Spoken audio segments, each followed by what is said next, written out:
In the past couple hundred years, we've called a lot of things the November Revolution. As far back as the 1830s, when Poland rebelled against the Russians, you had the famous October Socialist Revolution that technically took place in November if you use the Gregorian calendar. You then have the creation of the Weimar Republic in Germany following World War I, and most recently we've had the 1989 Velvet Revolution, which ended the communist rule in Czechoslovakia, the same month that the Berlin Wall fell. But I'm here to talk about November of 1974. The United States is coming to terms with the resignation of Richard Nixon just a few months prior. The midterm elections of 1974 under Gerald Ford were a slaughter for Republicans. Democrats stole an astonishing 49 seats, securing the two-thirds majority that they needed to override Ford's presidential veto powers. In the nearly 50 years since, it remains the largest net gain of seats for the Democratic Party. But no one calls this the November Revolution of 1974.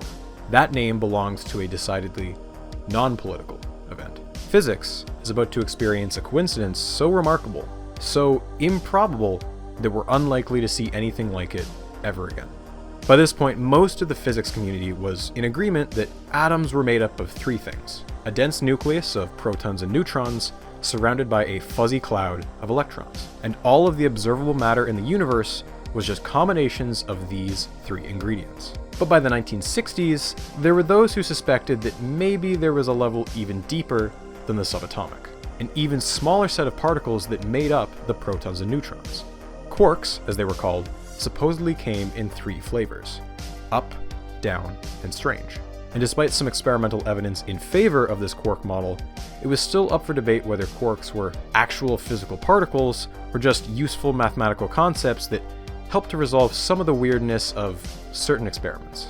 Sure, they fixed a few problems here or there, but they seemed like a band-aid applied to what was a huge hole left in the jigsaw puzzle. But this attitude would change thanks to an unexpected result off the California coast. Bert and Richter was leading a team at Stanford, working on their newest $6 million toy, a tunnel loop 80 meters in diameter known as SPEAR. This is a very expensive tunnel in which electrons and their antimatter equivalents are rammed together at high speeds in the hope that they'll explode into new particles. As is typical in physics, when a breakthrough is made, everyone assumed that something must be broken because they weren't even looking for a new particle. And yet, there it was, flashing into existence for just 7 zeptoseconds, with an energy of 3 billion electron volts. This wasn't evidence of the up, down, or even strange quark. This was something new. This was a fourth quark, specifically a fourth quark appearing in tandem with its antimatter equivalent before they annihilate each other. Now, a fourth quark had been proposed before, but never seen in the wild. If this truly was the fourth quark, charm, as it's now called, the band-aid could come off. They had just found the missing jigsaw piece. Richter had wanted to name the hybrid particle SP, after the accelerator that had discovered it, but his co-workers really didn't like that name. So instead, he asked a Greek colleague which Greek letters were still available. Iota was free, but he opted against it since iota's a synonym for insignificant and it seemed a little counterintuitive given the magnitude of this discovery. So in the end, he settled on psi.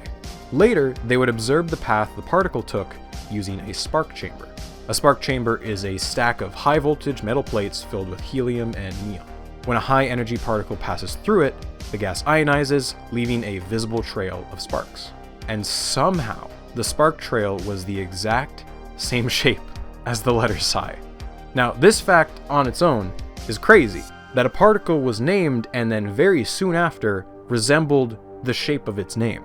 But this wasn't the coincidence I mentioned earlier. That exact same month, on the opposite side of the country, a group is working out of Brookhaven National Laboratory on Long Island. Leading the team was Samuel Ting, and with their own collider, the larger and more powerful AGS, they had stumbled onto the exact same charm-anti-charm particle. Ting called the particle J.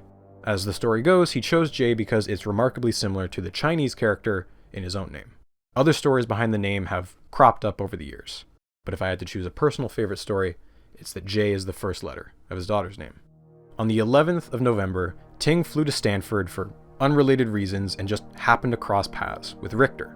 When both men excitedly told the other about their recent breakthrough, they soon realized that they were talking about the same thing. Later that same day, they jointly made the announcement for the discovery of J/psi.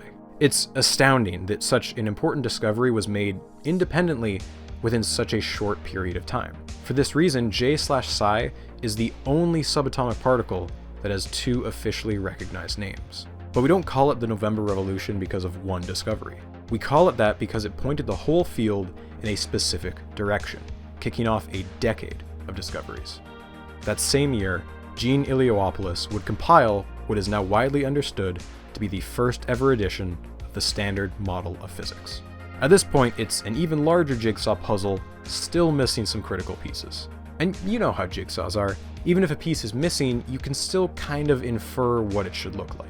Maybe you recognize some of the names here. This outer ring we call the fermions, aka the matter particles.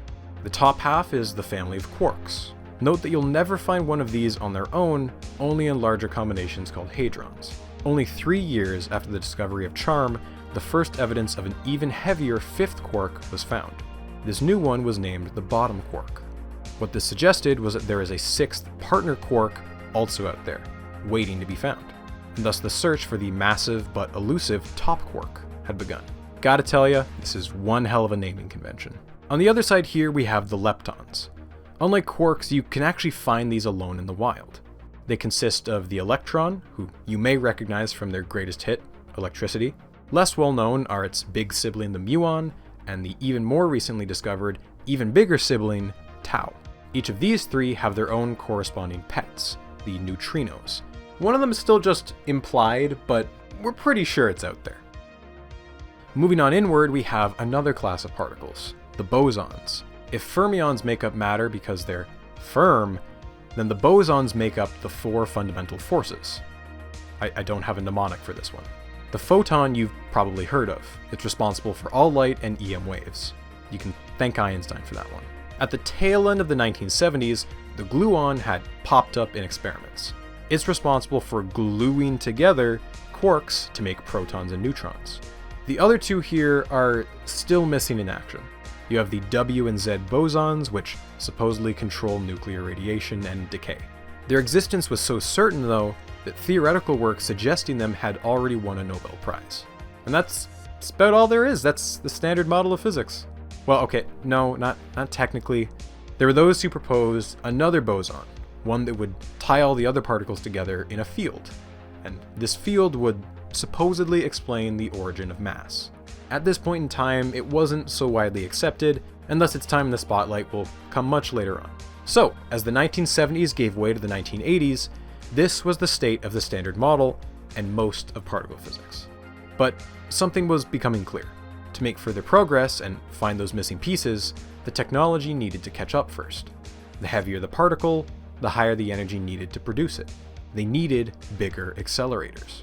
And thus 14 years after their first joint announcement, Burton Richter and Samuel Ting will be reunited. Not for the first time. They had, after all, jointly accepted a Nobel Prize some years back. And yet, despite the prestige of the Nobel ceremony, this occasion was no less monumental. A few feet away from them, the announcement is being made for what will be the largest scientific undertaking in United States history. It would be the particle physics equivalent of landing on the moon. Their mission was to find the holy grail of particle physics. And Ronald Reagan was all in. Outer space used to be called the final frontier. But today we've begun to tap another frontier, inner space, whose infinitesimal constellations hold out infinite possibilities. I know that some people may question the practical applications of the Superconducting Super Collider, but the truth is, the practical applications of this knowledge are already changing the way we live.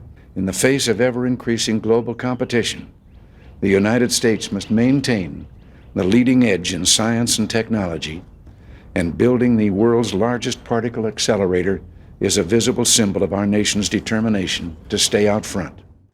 Within 5 years, the project will have completely collapsed, and with it, American leadership in the realm of particle physics. Burton Richter would go on to call the project one of high-energy physics' greatest failures. I'm warning you now. This story has a lot of things. What it doesn't have is a happy ending. This was a failure so big, so massive in its scope, that it's hard to put into words. Instead, I think it's better if I let you see for yourself.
If I gave you a rock and asked you to describe what the inside of it looked like, with no access to fancy tools, what would you do? Personally, I'd throw it at the ground repeatedly until it broke. At some point, humans realize that the best way to find out what something is made of is to smash it open. And if it's a rock or an apple, our hands can get the job done. But if we wanted to break apart something small, like a proton, for instance, we're going to need some specialized gear. Hence, particle accelerators. A particle accelerator, or more specifically a collider, consists of three main components. 1. A tunnel system, generally a circular loop that is held at vacuum and at temperatures close to absolute zero. This is what the particles will be traveling through. 2. A set of ultra-strong magnets. These serve two purposes. Most of the ring is surrounded by equally spaced magnets, and their job is to steer the charged particles around the ring. Additionally, you have a specific region where the magnets are used to speed up the particles once per loop, like a booster in Mario Kart. After thousands of loops per second, the particle has approached the speed of light. And finally, 3. The collision zone. This region usually contains an advanced detector that gathers hundreds of gigabytes of data per second. Think blood splatter analysis, only real. Modern accelerators are typically built in several stages, with linear injecting segments, multiple booster sections, etc., like the incremental stages of a rocket. But by and large, accelerators are just big guns we build underground, and then we shoot really tiny bullets, and then we hope that the bullets ram into each other and explode. Why? Because collisions release a ton of energy, and energy is related to mass through Einstein's iconic equation, E = mc². So, if you want to generate heavier quarks, we need larger energies and larger machines. And for the past 2 decades, one nation has been the undisputed world champion when it comes to building accelerators. Throughout the 60s and 70s, 5 quarks and 2 leptons were discovered in the United States, the fruits of the November Revolution. At the turn of the 1980s, the US was operating 4 major accelerator labs. You had SLAC over in California, where we met our buddy Richter, and you had Brookhaven in New York with our buddy Ting. You also had Cornell, a little ways away in Ithaca. But the newest and shiniest was the crown jewel of America's particle accelerators, the Tevatron, located at Fermilab in the outskirts of the Windy City of Chicago. The Tevatron name is an amalgamation of 2 things. 1. TeV is short for tera electron volts, or a trillion electron volts. That's the approximate collision energy the machine is capable of generating. And the other half Tron, because it's very funny to name expensive scientific instruments with the suffix Tron. With a loop diameter of 2 kilometers and state-of-the-art superconducting magnets, the Tevatron was the world's first collider to break the energy barrier from GeV to TeV. That was the true final frontier. As the standard model began to get filled in, the missing puzzle pieces were beginning to take shape. That meant the top quark, the W and Z bosons, and maybe, just maybe, the Higgs boson. The United States and its highly decorated army of physicists wanted to be the ones to plant down that flag. Bring home that W. Now consider how many accelerators existed in the rest of the world. In Western Europe you had CERN, straddling the French and Swiss borders, and then also DESI in Germany. The Soviet Union had 2 accelerators all to themselves. And finally, the rookies on the scene, you had Japan with their Keck Accelerator Lab. You may have noticed here that the US has almost half of the world's major accelerators. And for a while that was a major strength of the Americans. But as the 1980s rolled around, this was turning into a weakness. See, the US budget for particle physics had to be split between 4 labs that varied in size, age, and capabilities. To keep each of them competitive would require multiple ongoing upgrades that would spread the slim budget even slimmer. The fear was that Europe's consolidation into one entity, CERN, would allow them to pool all their resources and take the lead. CERN was already digging a tunnel for its newest collider, the Large Electron Positron Collider, or LEP. With a diameter of 8.6 kilometers, it would be by far the world's largest, making Fermilab's 2 kilometers look quaint. To maintain their competitive edge, US physicists would have to one-up CERN. Instead of 4 small labs competing for funding, the path forward should be one new, giant lab. All their eggs in one basket. Throughout the 70s, there were conferences held over and over again with dreams of a VBA, or Very Big Accelerator. That name was coined by Leon Lederman, then the director of Fermilab and the leader of the team that had discovered the bottom quark. Generally considered to be the godfather of this hypothetical new accelerator, he would become the project's biggest cheerleader in the years to come. But concrete plans wouldn't materialize until 1982 at a conference in Snowmass, Colorado. Lederman again led the charge, calling for a new gargantuan American collider that would be able to support energies as high as 40 TeV with a loop diameter of 30 kilometers or higher. This was an absurdly high energy and a massive footprint to go along with it, and thus would require an enormous location to build it in, something flat and empty. The hypothetical machine was therefore nicknamed the Desertron. A year later, in 1983, CERN announced the discovery of the W and Z bosons. There were no buts about it, Europe had taken the lead in the boson race. With the pressure mounting even further, a government-sponsored panel was organized and the American project got its official name, the SSC, or the Superconducting Super Collider. A machine so grand and ostentatious, its name included the word super twice. Rough estimates pegged the cost of such a machine at somewhere between 4 to 8 billion in 2021 US dollars. Now look, I get that 1 billion is a big number. So big that it's basically meaningless without a reference frame. So I've assembled a few comparisons. The taller the height, the more expensive it is. We have the most expensive skyscraper ever built at 4 billion, the most expensive stadium ever built at 5.5 billion, and also the most expensive bridge at 7.5 billion. For a little mobile flavor, the most expensive plane is the B-2 stealth bomber at 2.43 billion, and the most expensive ship ever built was the USS Gerald R. Ford at 13 billion. For some scientific comparisons, we have the Mars rover at a humble 2.7 billion, the Human Genome Project at 5 billion, GPS satellites at 12 billion, and the Hubble telescope in at a hefty 13.5 billion. What about one of the largest American engineering projects of the 20th century, the Panama Canal? 19.7 billion.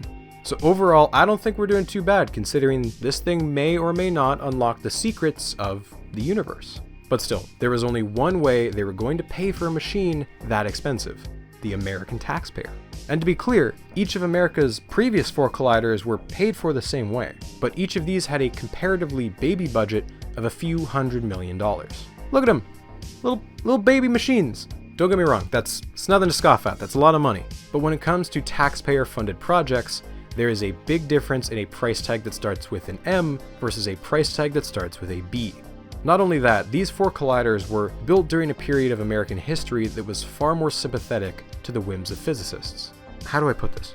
Ever since they dropped the bomb on Hiroshima, the United States had supplanted itself ahead of Europe to become one of 2 global superpowers. And again, partially thanks to that very same atom bomb, America took the lead in another area: nuclear physics. Since World War II, nuclear and particle physicists have enjoyed a certain amount of privilege, not afforded to other subfields in physics. With the successful completion of the Manhattan Project, which, by the way, clocked in at around $30 billion in today's money, it seemed only logical to create an organization that would manage any future research into nuclear weapons. I mean nuclear energy. That led to the creation of the Atomic Energy Commission, or AEC. It was a confidential agency that had the luxury of operating largely out of the public eye, only having to answer to the Congressional Committee on Atomic Energy at meetings that were always held behind closed doors. For the most part, nuclear physicists were given a blank check to build powerful nuclear reactors and colliders on the pretense that their research was advancing national security. And particle physicists fell into two camps over this. On the one hand, you had the war hawks, people like Edward Teller and Harold Agnew, who actively championed the defense applications of nuclear research and were more than happy to enjoy the money they were being showered with. And on the other hand, you had the physicists who didn't much care for the war and weapons of mass destruction things, but they were happy to look the other way if it meant getting funding for their real passions. It's how the sausage got made, and no one was going to bite the hand that fed them. But this age of scientific free reign was about to change. The anti-war and anti-nuclear movement of the 60s led to harsh criticism of the AEC. It neglected radiation protections, reactor safety, and had a laissez-faire attitude when it came to environmental pollution. Congress was so fed up with the lack of oversight that they voted to abolish the AEC in 1974. The 1970s as a whole were a time of dramatic upheaval for America. It had been rocked by the Watergate scandal, and America's dominance in the automobile and electronics industries was waning, with Europe and Japan taking over. This, combined with unrest in the Middle East, had led to a global oil crisis, rampant inflation, and a massive recession. In response to this, President Jimmy Carter created a new department in 1977, the Department of Energy, or for short, the DOE. The DOE was organized to manage and fund research into a variety of programs, such as solar power, renewables, and synthetic fuels. Additionally, all nuclear responsibilities, peaceful or otherwise, were absorbed into the newly created department. No longer would their funding be automatically rubber-stamped. The DOE would be subject to the whims of Congress and the Public Subcommittee on Energy and Water Projects. The age of nuclear physicists always getting what they wanted was over. They'd have to compete for funding like every other subfield. So, as a first tentative step, the DOE approved a meager, I say meager in quotes here, $52 million to begin R&D in 1984. But if the SSC was going to turn that M into a B, they had to get some key people in Washington on board. They had to make a deal with the devil.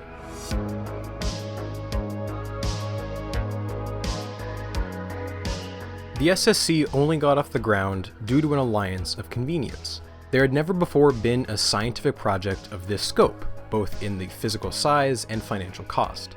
Unlike previous American accelerators funded by the US government, this one was going to be the first to cross the billion-dollar threshold. In fact, it was projected to cross it a dozen times, and as a consequence, it was not going to be able to be quietly funded without significant public scrutiny.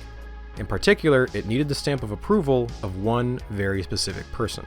There are two Ronald Reagan quotes often associated with the SSC, both of which came following a cabinet meeting on January 29th of 1987. At the end, when Reagan finally gave his approval for the project, he was told that his decision would make a lot of physicists ecstatic. His reply was, "That's probably fair, because I made 2 physics teachers in high school very miserable." But the other quote gives a little more insight into Reagan's thought process. Following a presentation on the merits of funding the project, he reportedly pulled out an index card from his jacket pocket and went on to recite a poem by Jack London. "I would rather be ashes than dust." This continued on for about a minute. In a moment that is very on brand for late-stage Reagan, those in the room with him were unclear on what he was trying to say. Reagan would clarify with a different quote, which he pulled from his days spent as a football announcer. He was telling physicists to throw deep. It was time for a Hail Mary. It may be surprising to you that Ronald Reagan, of all people, would be so enthusiastic about a multi-billion-dollar project that is incredibly abstract and with almost no short-term economic or strategic benefits. But I think the line "throw deep" perfectly encapsulates Ronald Reagan's distinct brand of Cold War posturing. It took nearly 6 years of delicate political maneuvering by physicists and bureaucrats alike to get Reagan to throw deep with the SSC and the Department of Energy. It was like playing political whack-a-mole. Every time physicists would gain one ally in Washington, they'd either retire or get promoted, only to be replaced by someone who wasn't that much of a fan of the project. But eventually, they'd manage to sway several key members around the big man himself. First was George Keyworth, a nuclear physicist serving as Reagan's first science advisor. Eventually, he was joined by Alvin Trivelpiece, the director of energy research at the DOE.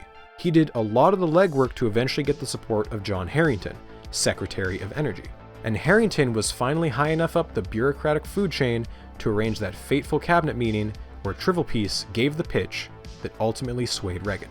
All of this is especially remarkable, given that when Reagan first took office in 1981, one of his first acts was to try and shut the DOE down. During his presidential campaign, Reagan had actively made promises to do just that. The department was the exact kind of red tape, big government overreach he villainized through his politics. As soon as he took office, Reagan slashed programs left and right and began to dismantle the department. He cut all funding to the renewable energy and synthetic fuel programs, and in a particularly spiteful and petty act, he removed the solar panels Carter had installed on the White House roof. You can see just how little Reagan cared about the department by looking at who he chose to run it. Throughout Reagan's 8 years in office, he would appoint 3 secretaries of energy, each of whom was uniquely unqualified. His first pick was a dentist turned politician. His next choice, Donald Hodel, was closer as an ex-power grid administrator. And yet, he's most remembered for his proposed solution to the hole in the ozone layer, which was not to try and fix it, but rather suggesting that everyone just wear hats and sunscreen. His final secretary was John Harrington, a California real estate developer. Perfect. Now, hindsight has painted Reagan as anti-science, but I think this is a misconception. Reagan could be pro-science. After some small cuts in his first year in office, there was an immediate reversal. Funding for federal research and development grew by a whopping 50%. But of course, this came with a big, fat asterisk. Reagan was funding a very specific kind of science. As you might be aware, the Department of Energy is still around today. Reagan never went through with completely gutting it. And it's likely because once he took office, he realized the department's true purpose. The DOE handles the country's nukes. So of course, under Reagan, while almost everything in the DOE was cut, the nuclear energy and nuclear weapons programs received massive increases. But let's visualize this another way. See those mountains back there? Well, they aren't actually mountains. They're the annual United States military budget.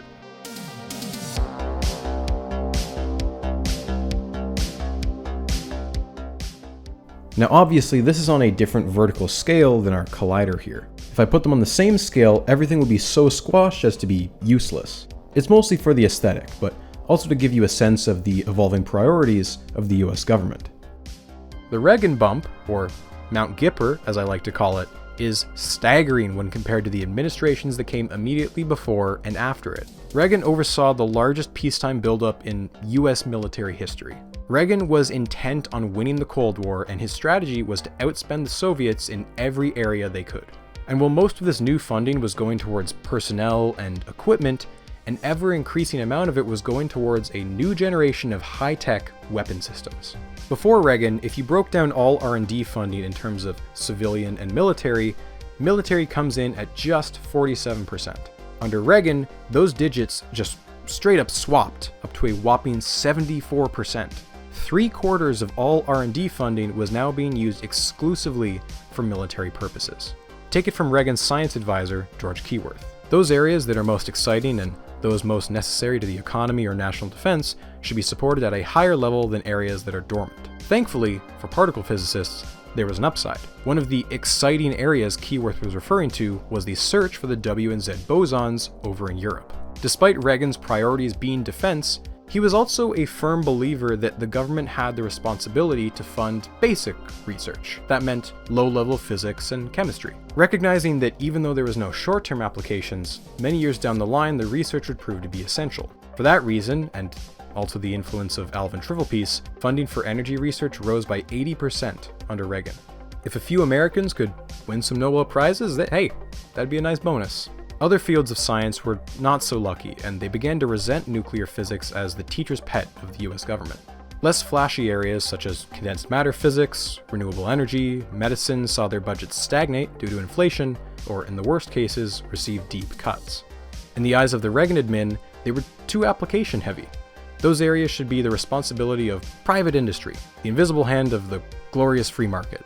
And of course, you can't discuss Reagan underfunding science without addressing his callous indifference to the AIDS crisis, which led to millions of unnecessary deaths. After years of protests and criticism from gay rights activists and epidemiologists, Reagan would reluctantly appoint a commission to deal with the AIDS crisis in 1987. Of course, in a very Reagan move, he selected Admiral James D. Watkins to be in charge of the committee. Once top dog of the Navy, his appointment was widely criticized and questioned even by Watkins himself. He was, after all, a devout Catholic who supported the military's ban on gay service members. Despite what you might expect, Watkins took his job seriously, advocating for $50 million in funding for research, improved sexual health education, and he criticized religious bigots who considered the disease an act of God. In his commission report, he would go on to request anti-discrimination laws for those suffering from AIDS. The commission report passed by a slim vote of 7-6. Reagan would go on to ignore most of the suggestions made by Watkins. Although he didn't say so publicly, behind the scenes, Watkins was said to have been angered and depressed. But there is only one thing that Reagan loved more than the amount that he hated the gays: space. Throughout the 80s, NASA's budget was either stagnant or marginally declining. But in actuality, Reagan was pumping plenty of money into space tech. It was just going to a different department, the Department of Defense. See, NASA is explicitly for non-military space applications. Military space funding simply falls under the classified umbrella of the Air Force, and its space division far outpaced the budget of NASA. When it came to space projects, Reagan had a knack for betting on overambitious ideas that hemorrhaged money and never saw the light of day. For example, during Reagan's 1984 State of the Union address, where he said the words free and freedom 25 times, he announced that he was directing NASA to build the ludicrously named Space Station Freedom. This bloated project was intended to be a peaceful, civilian-based orbiting research lab until the Department of Defense began encroaching, demanding that it could, at any point, carry out national security work on the station, unvetted and without the permission of any other nation sharing the station. Indeed, any partner nations would not be allowed to, and I quote here, displace either the reality or symbol of US leadership. Would it surprise you that other nations were reluctant to join on to the project? Ultimately, the bloated plan was never able to get off the ground. It underwent nearly 7 redesigns and scalebacks before ultimately being scrapped in 1993. Another of these pipe dreams was the so-called Orient Express spaceplane, a hypersonic plane that could take off and land at regular airports, but which could also deliver satellites into space. After spending around $3 billion, the project was canned in 1994, and the technology was considered unworkable. But of all of Reagan's failed Cold War babies, the most ridiculous of all of these was an outer space, laser-based missile defense system that was nicknamed Star Wars. It never saw the light of day because it relied on a magical X-ray laser technology that hadn't been invented yet. It still hasn't been invented yet. The missile defense system was pure science fiction, but Reagan was so enamored with the idea that his obsession killed the 1986 nuclear disarmament talks with Gorbachev. Ronnie loved his sci-fi space lasers so much that he walked away from what could have been the effective end of the Cold War. Throughout its life cycle, Star Wars wasted nearly $60 billion over 10 years before being scrapped completely. But, to hear it from Reagan's top generals, these colossal wastes of money weren't entirely wastes of time. See, these lofty science fiction projects may have been unattainable in hindsight, but so long as the USSR thought they were even remotely possible, the Soviets would continue to sink billions of dollars they didn't have into trying to keep pace with the Americans, hopefully one day bankrupting them. And, to a certain extent, money troubles did lead to the collapse of the Soviet Union. But on the other hand, this relentless defense buildup led to a massive deficit that would follow the US into the next 2 administrations. So, with all this context, it should be obvious now why Reagan was so eager to support the SSC. George Keyworth knew that Reagan had a personal investment in projects that appeared imaginative and ambitious, and thus worked hard to pitch the SSC in the same light as projects like Star Wars. But whereas those projects helped to probe the frontier of outer space, the SSC would probe the opposite end of the spectrum, inner space. And when I use the term frontier, that's not me clumsily adding subtext. It was the specific language used by many physicists to help sell the SSC as a way to reassert American dominance. To give you a sense of how the government viewed the SSC, Secretary Harrington stated that the SSC would be the high-energy physics equivalent of putting a man on the moon. And in a lot of ways, the SSC truly was like putting a man on the moon. For one, the US did not win the space race. Let's get that out of the way. They were beaten by the Soviet Union to every conceivable milestone. It was only by choosing a grand and ostentatious goal with a high chance of failure that the US was able to move the goalposts and reshape the narrative that they won the space race. This was an approach typical of US government-funded science. Bold, big advancements where they would leapfrog over the competition.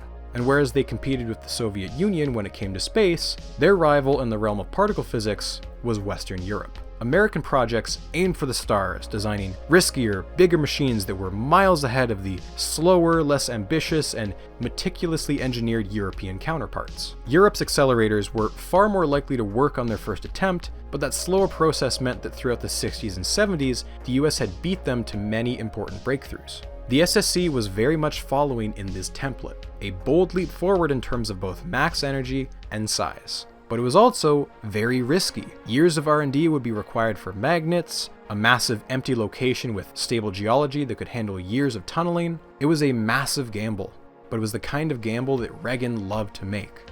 In 1987, in a last-ditch effort, the director of CERN, Herwig Schopper, testified in front of Congress and argued that the US should abandon the SSC and join up with Europe. They were in the early stages of construction on their newest collider, the LEP. He argued that there was significant overlap between the two machines. Even better, they were specifically making the tunnels large enough so that if they wanted to upgrade 10 years down the line, then they could, easily. But despite this open invitation, or maybe even because of it, the Reagan admin barreled forward. America would regain its dominance in particle physics with or without the Europeans. So with Reagan's endorsement, R&D funding could shift into high gear. Now, there were concerns within the academic community that marketing the machine as a symbol of American supremacy could deter other countries from participating in the construction. However, most seemed to understand the reality that this was the price they had to pay to get Reagan on board. This will absolutely not come back to haunt the project in any way, shape, or form. At all.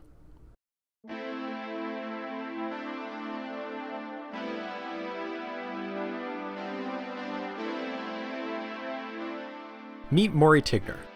Maury has been toiling away in the background of the story for a while now. When the DOE approved an initial research phase for the SSC in 1984, Maury was picked to lead the planning team out of Berkeley, California. He was widely viewed among the community as one of the brightest minds in accelerator design, having been responsible for Cornell's accelerator. The DOE was impressed with Tigner's efficiency and thoroughness, and also by how he inspired loyalty in his team. He worked hard, and his team respected him. And in a field with so many conflicted voices, the DOE viewed him as the only suitable candidate to become the full-time leader of the R&D. With the plan laid out, the DOE allocated a few dozen million in funding, a small enough amount that Congress didn't have to be consulted. Like I mentioned previously, accelerators are really just three components: a tunnel system, thousands of ultra-strong magnets, and a series of detectors. The detectors, thankfully, could come much later in the project's life. The key criteria that needed to be figured out were A, how big is the tunnel loop going to be, and B, how are they going to make the magnets? Collider performance is really a three-way compromise between the size, max energy, and magnet strength. Ideally, we'd make the loop as small as we could, because tunneling and construction is incredibly expensive. But at the same time, if we want a smaller loop, we need stronger magnets to compensate. And magnets aren't cheap either. And these weren't just any magnets. They were going to be 17-meter-long superconducting niobium titanium magnets, which meant that to maximize their performance, they would need to be held at temperatures barely above absolute zero. If they rise in temperature too much, just 4 degrees above absolute zero, the magnets quench and lose their superconductivity. This is usually followed by a rapid surge of heat that can melt components or even cause an explosion. For all these reasons, each magnet would likely cost around tens of thousands of dollars, and they'd need around 8,000 of them. So, to summarize, if you lock in max energy and you lock in magnet strength, the size of the collider is really the only variable they could increase. Somewhere in the middle of all this was the sweet spot, and Maury Tigner's team needed to find it. In early 1984, there were reports from CERN that evidence of the top quark had been found. This turned out not to be the case, but the false alarm still put pressure on the design team. CERN kept bragging that their eventual upgrade could support energies up to 18 TeV. The SSC needed to go above and beyond to justify its existence. So, for both technical and political reasons, Tigner's group decided on a colossal total energy of 40 TeV. The loop would have a diameter of 30 kilometers, nearly 3 times as big as CERN's. If predictions were correct, the SSC would absolutely find the top quark and hopefully the Higgs boson as well. They estimated a 9-year project length, 3 for full R&D, and 6 for construction. The new estimate for the costs was updated to 7.5 to 8.3 billion. On the higher end, but certainly not outrageous. After soliciting a number of different magnet proposals that varied in shape, materials, and strength, they settled on a magnet that could operate at 6.6 Teslas, powered by nearly 12,000 amps of current. This magnet won out over a design by a group in Texas, who had a cheaper but weaker magnet. The choice ultimately came down to the size of the collider. If they went with Texas's magnet, the loop's diameter would be nearly double in size, making the whole thing prohibitively expensive. But here's where the drama comes in. The Texas group refused to accept this decision, saying that there was no way the R&D team could meet their deadlines with the other designs. Now, whether the design would have been any better, we can't really say. But they were right when they predicted that Tigner and his team wouldn't be able to meet their deadlines. The prototypes were a mess, way over budget and behind schedule by over a year. The magnets consistently quenched before achieving their target strength of 6.6 Teslas. Basically, the fields are so strong that the magnets would literally tear themselves apart if not properly constrained, generating heat that ruined the superconductivity. Solving this problem took nearly a year of work that ate up much of the R&D budget. In the years since the SSC was first conceived, its estimated cost had ballooned significantly. In 1982, the most optimistic estimates were saying around 4 billion. When R&D began in 1984, better estimates said 8 billion. Factoring in magnet delays, 10.7 billion. Now, by 1988, numbers as high as 14.1 billion were being thrown around. It had doubled in cost since the DOE first approved the project, all while the federal deficit had been growing wildly out of control. Congress was instituting tougher and tougher budget restrictions, and if they wanted construction funds, Congress was going to have to approve them. To stave off any cuts, Energy Secretary John Harrington made a vague promise that nearly 30 to 50% of the project funding would come from foreign partners. But as of yet, there had been no eager volunteers. Weird that other countries aren't so keen to sign on to a project marketed as an America First project with American leadership on American soil. I'm sure this definitely isn't an omen of things to come. So in the meantime, with no foreign partners, Congress denied funding to begin construction for 2 back-to-back years, instead only giving out $230 million for more R&D. The budget was growing, just not as much as physicists would have liked. Construction would have to wait for whoever the next president was going to be. Behind the scenes, the project had just narrowly avoided a disaster that could have stalled its momentum for years. The SSC hit its first major budget snag in spring 1988. Somehow, in a shockingly negligent oversight, the DOE had forgotten to request funding for the Location Search Task Force. During their travels across the country, the task force had racked up a bill of $19 million, which wasn't accounted for in the fiscal budget.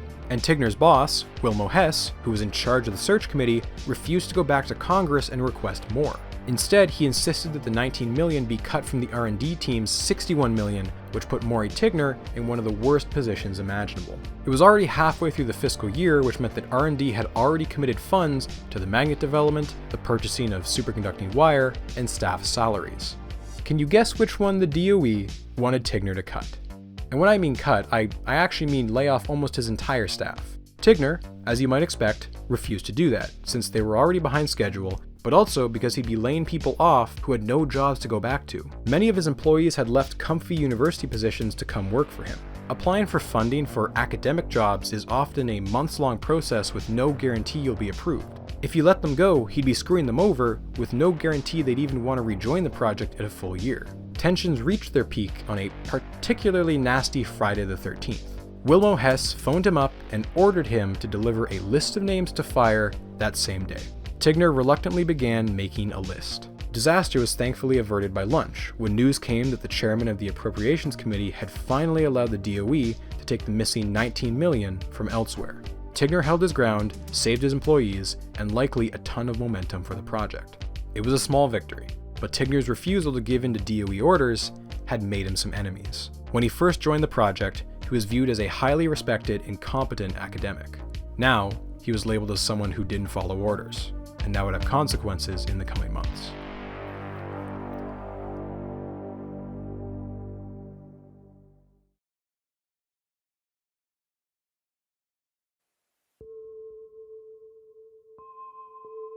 Out of the blue, the DOE would receive an unsolicited proposal written by an Edwin Goldwasser, a high-ranking member of the R&D team.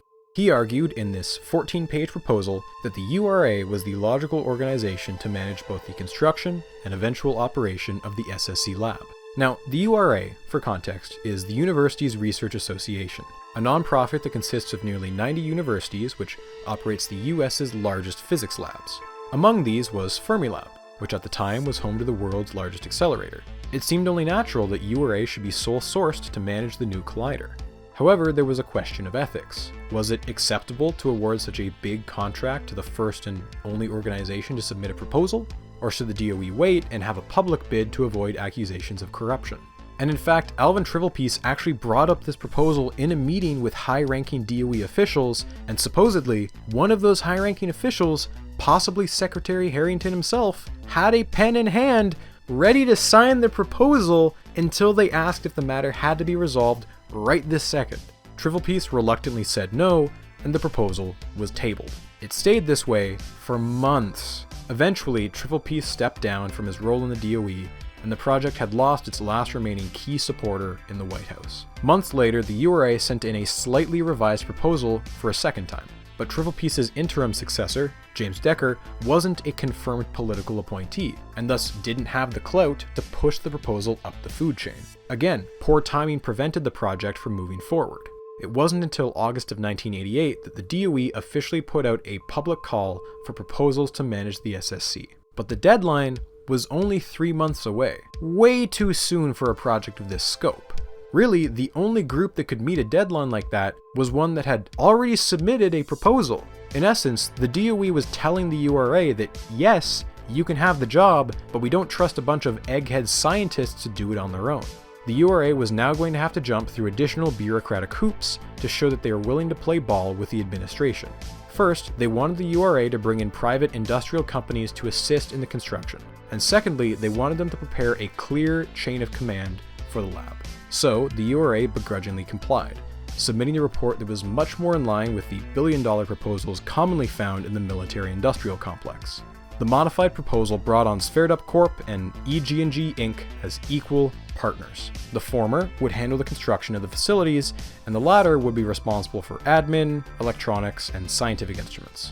The physicists at URA were unhappy with having to bring on members of the military-industrial complex, but they knew this was the only way to please the Reagan admin. This would prove to be a very delicate relationship further down the line, but for the time being, it would get the ball rolling. Now, as prickly as things were with the contractors, things were about to get a lot more personal with the selection of the SSC's director. This pick would determine the person who would lead the lab through its construction and likely many years afterwards. But there was an ethical dilemma here. The URA was submitting a confidential government proposal, and what that meant is that they couldn't hold a public search for a director, as that would violate governmental regulations, jeopardizing the bid.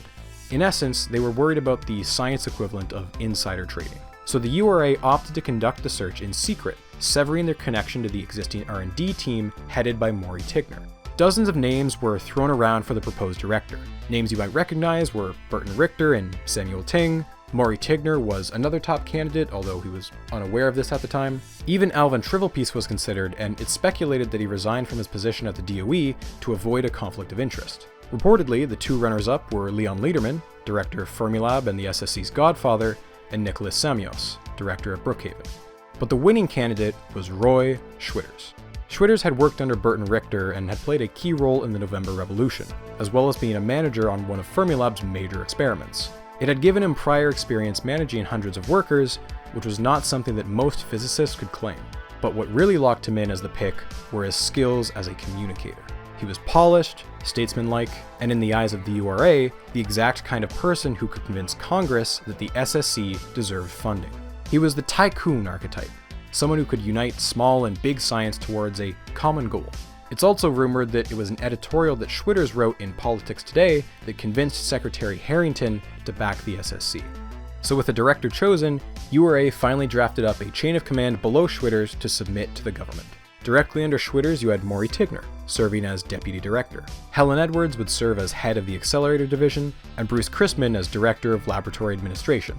And finally, Sverdrup executive Robert Robbins, yes, also a real name, he would be the head of conventional construction. As the deadline drew near, the original 14-page proposal had morphed into a monstrous 3-volume, 6-inch thick proposal. As one executive put it, bureaucratically, it was gorgeous. Just in time, the proposal was submitted. And, as many expected, it was the only proposal submitted. The URA had, this entire time, been the only organization with any hope of managing the project. And after a year and a half of bureaucratic hoops, the URA was finally approved to build the SSC. And yet, the day the management contract was signed, Maury Tigner resigned. It was clear he had made up his mind months ago. Before even a single shovel could break ground, a critical member of the management chain had left. It seems there had been a growing animosity between the existing R&D group and the incoming URA management team. There had been a prevalent assumption that Maury Tigner was the obvious choice for director, at least among his loyal R&D group.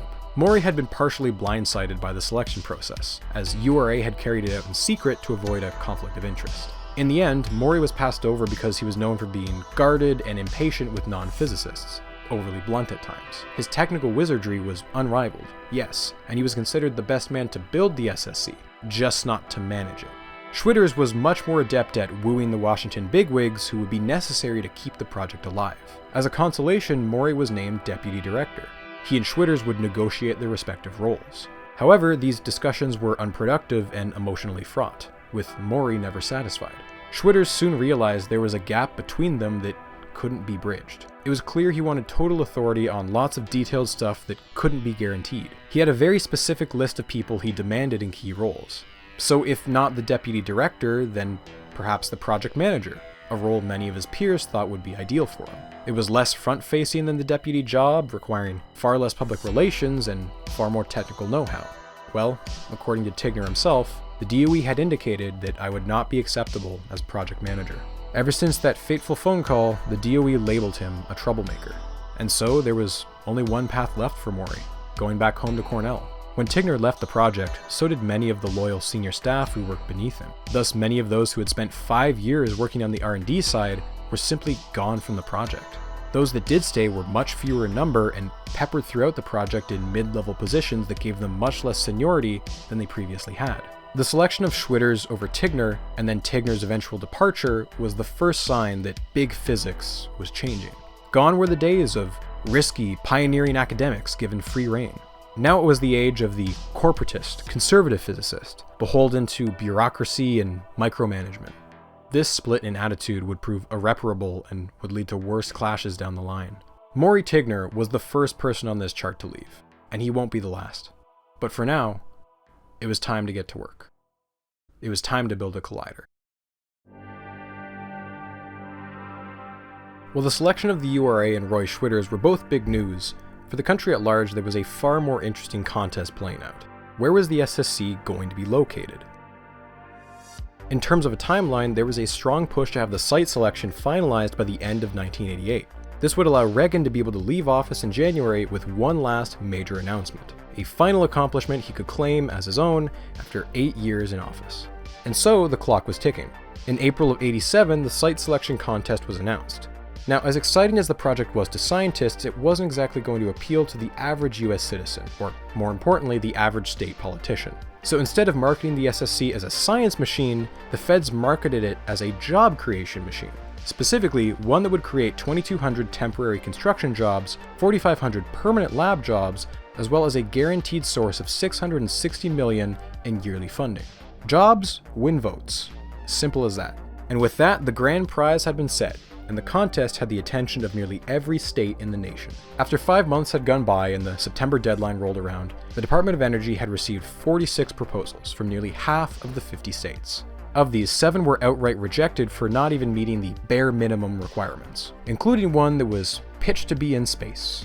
Since the US doesn't own outer space, it failed to meet the very first condition. For a similar reason, another site that straddled the US-Canada border was also rejected. This was the only international submission to the site contest, and honestly it had a lot going for it. It would have crossed over between upstate New York and southern Quebec, much like how CERN straddles the French and Swiss borders. This fact alone would have mitigated concerns about the SSC being an American-centric project, and potentially could have led to broader international support. And also, the location would have benefited from massive electricity savings because of the nearby, cheap Canadian hydroelectricity. Despite all this, the proposal was thrown out by Secretary Harrington because the DOE was adamant about the site being entirely within the US. It wasn't so much that the site wasn't picked, but rather the outright rejection that would go on to sour relations with the Canadian government. But even more so, the rejection greatly distressed the congressional delegation from New York, and in particular, Republican Sherwood L. Boehlert. I'm singling him out for no reason at all. A more intense second round of evaluations further narrowed the list from 36 proposals down to just 8 finalists, which were announced in December of 1987.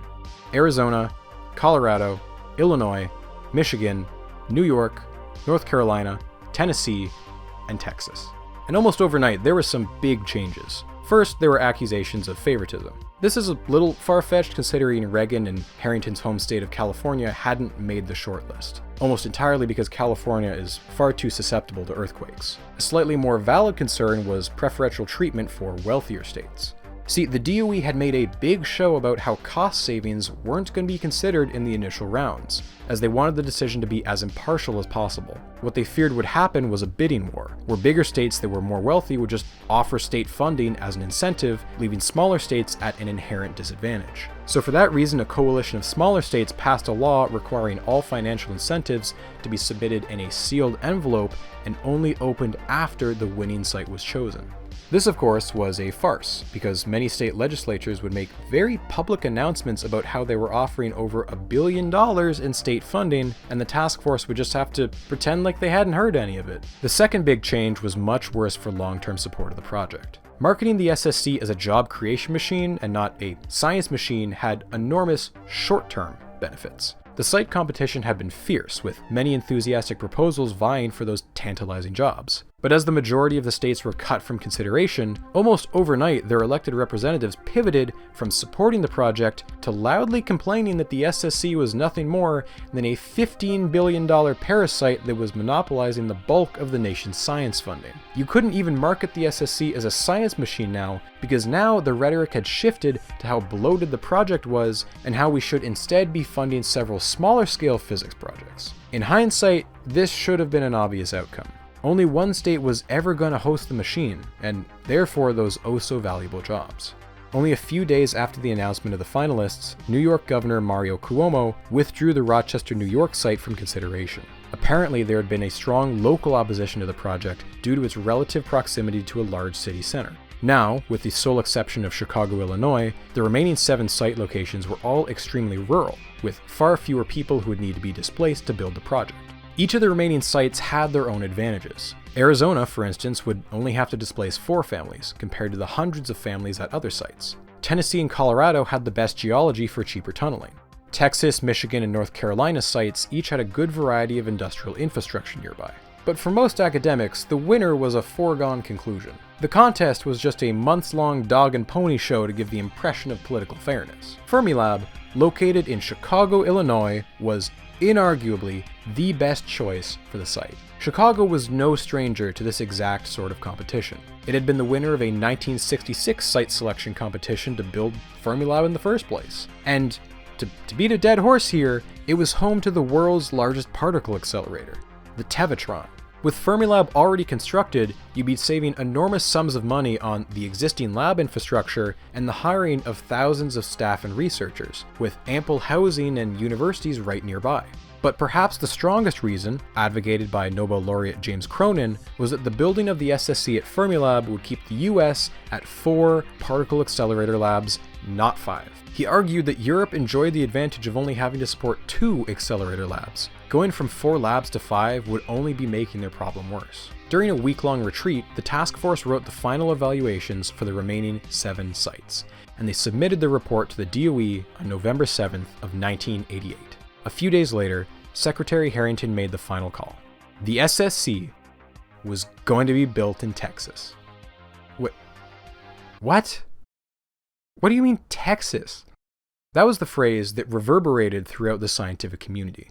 And if tensions weren't high enough, just a few days earlier, in a much less surprising result, George H.W. Bush had defeated Michael Dukakis in a brutal, presidential campaign. There was soon going to be a Texan in the Oval Office. Congress immediately requested an ethics investigation from the US Government Accounting Office, but no wrongdoing was found. The real reason that Fermilab lost out to Texas is far less scandalous, but still just as infuriating. In evaluating the 7 finalists, there were 2 clear contenders: Fermilab and Texas. Each had been judged according to 4 categories. On geology and regional resources, both Fermilab and Texas received outstanding ratings, the highest possible. But on the environmental category, Fermilab only received a good rating, whereas Texas still received outstanding. But it was the 4th and final category where everything fell apart for Fermilab. For setting, Fermilab received a poor rating, the only finalist state to receive a rating that bad. See, out of the remaining 7 finalists, only Fermilab was situated in what could be considered a non-rural area, and there was resistance within the local communities due to concerns about displacement due to construction, noise pollution, and increased traffic. But among these concerns, you had an even louder minority. Catch Illinois was a protest group who often picketed outside Fermilab to oppose the SSC expansion. They argued absurd claims that the experiments would result in nuclear waste production, despite the fact that this is not the kind of research that particle accelerators do. And also, Fermilab had been operating a particle accelerator for nearly 20 years with no negative impacts on the community. It's thought that these fears were driven partly because of the enormous nuclear weapons cleanup that was occurring at the time, as well as the Chernobyl disaster from a couple of years earlier. The anti-nuclear movement was at its most influential. But it wasn't just that there was local opposition. It was more so that Catch Illinois had specifically threatened to tie up this project in the courts for 35 years. Worried that the DOE wouldn't be able to acquire the land in time to begin construction, the Fermilab site was considered too volatile and ultimately given the rating of poor. As for the Texas site, located just south of Dallas in the town of Waxahachie, it was the only location to receive 4 outstanding ratings. It was an outcome that came as a complete shock to nearly everyone in the academic community. Not quite everyone, though. Richard Lundy, a physicist at Fermilab, made a bet with a colleague in late October. He told them to write down 3 predictions. 1. The SSC would be situated in Texas. 2. URA would be granted the management contract. 3. The project would fold in 5 years or less. He was now 2 for 3. And exactly 5 years later, almost to the month, he would be 3 for 3. But until then, plans marched on. The crown jewel of American particle physics was moving to Texas. And you know what they say? Everything's bigger in Texas.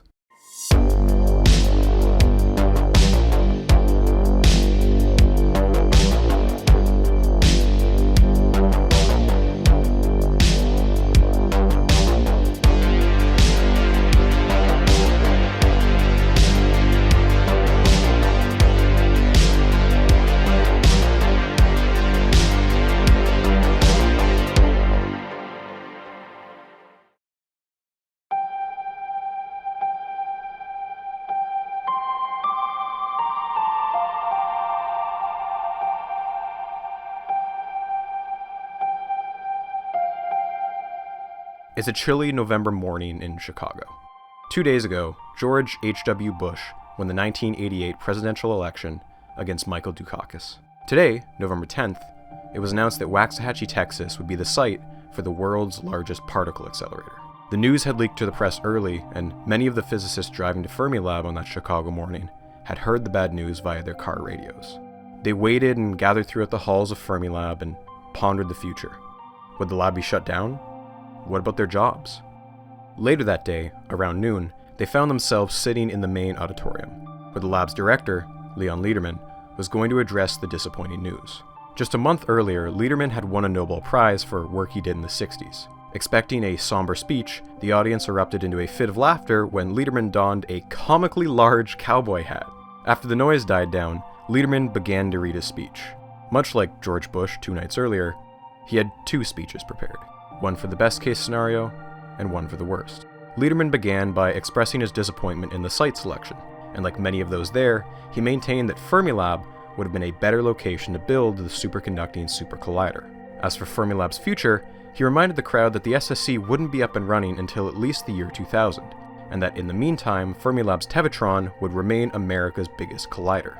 They had 10 to 15 good years left in them. Not to mention, they would likely play a key role in R&D for the SSC. But despite his assurances, the crowd was always going to be gutted. As he wrapped up his speech, he put the cowboy hat back on and left the crowd with a final message in his best Texas accent. Call me Tex.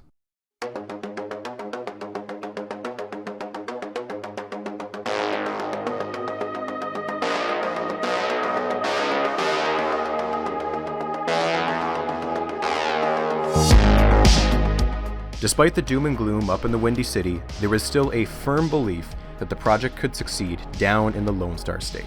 Remember, Texas winning the site competition wasn't a fluke, and it wasn't a matter of corruption. There was a strong, legitimate case for why Texas was one of the only locations that could pull off this giga project. The site in Waxahachie was just a short drive from the Dallas-Fort Worth metropolitan area, by one metric the 4th largest in the country, and it was home to the 2nd busiest international airport in the country. But most importantly, Texas was big and Texas was rich. At this time, in both population and gross state product, Texas was 3rd and was likely to overtake New York within the next decade, leaving only California in a league of its own. And for a multi-billion-dollar project like the SSC, you needed a wealthy state willing to hand over some cash. And that's exactly what Texas lawmakers did. During the site competition, state lawmakers promised over $1 billion in funding. But at the same time, you could make a lot of the same case for Chicago, Illinois, also one of America's largest cities. Texas had one big advantage though. The Fermilab site in Chicago had lost out because of a local and vocal protest movement. Texans, on the other hand, were excited for the Super Collider. They wanted it built here. There were a few residents of Ennis County who were less than pleased. They had to be displaced and had their houses bought out, but a surprising amount of the locals were on board. Mayor Jordan of Waxahachie said this is the biggest thing, literally and figuratively, that's ever happened to us. 5 local counties even agreed to raise vehicle license taxes to help pay for the new road construction. And at the state level, support was just as strong. Texas was the only state that had held a state-wide competition before selecting Waxahachie as their submission, a process that generated significant enthusiasm for the project. In fact, statewide support for the SSC was so strong that in a public referendum, voters agreed to provide an additional $1 billion or so in state funding. Very few states could match that amount of dough. But Texas was willing to go a step further and front-load their investment during the first 2 years of construction if it meant it could get the ball rolling faster. Texas as a whole is sometimes unfairly viewed as a redneck, unintellectual backwater, when in reality, Texas's cities are major hotspots for semiconductor tech, aerospace, and, of course, defense contracting. In recent memory, the state had acquired a major new Navy base and a mammoth semiconductor research lab called Semitech in order to keep up with Japan's rising dominance in chip manufacturing. You'll also find NASA's mission control at the Lyndon B. Johnson Space Center. It puts the Houston in Houston, we have a problem. All of this is to say that Texas had clout when it came to projects of this scale. And a large part of that is due to Texas's presence in Washington. Take it from Joe Barton, congressman for the Ennis district where the SSC was going to be built. We've got 27 congressmen, 2 senators, and a president. If any state can do it, Texas can do it. You could make a strong case that Texas was the single most influential state in all of Congress, and it wasn't just a sheer numbers game, although that certainly helped. True power in Congress doesn't just come from votes. One yay in a sea of nays isn't going to matter much. At least in this time period, Texas was one of the few states that could be counted on for bipartisan cooperation. In fact, it was the only state that held bi-weekly luncheons attended by members of both parties. Additionally, Texas Democrat Jim Wright was Speaker of the House. The Speaker has the power to make committee assignments and controls what bills get sent to what committees. Other Texans of note were Martin Frost on the House Budget Committee, Jim Chapman, who chaired the House Appropriations Committee, and Ralph Hall, who chaired the House's Science, Space, and Technology Committee. In the House, Texas had a stacked deck, and they weren't so bad in the Senate either. Republican Phil Gramm served on the Senate Budget Committee, and for the Democrats, you had Lloyd Benson. I served with Jack Kennedy. I knew Jack Kennedy. Jack Kennedy was a friend of mine. Senator, you're no Jack Kennedy. He had recently lost the election where he ran as VP, but he was still the chair of the powerful Senate Finance Committee. Any budgetary bills need to make it through there before they can be voted on. So, if you wanted to, say, I don't know, indefinitely prevent a bill from being voted on, he could do that. Not only that, if any testimonies were held, the committee chair gets to lead and dictate the questioning of witnesses. True Washington influence comes from committees.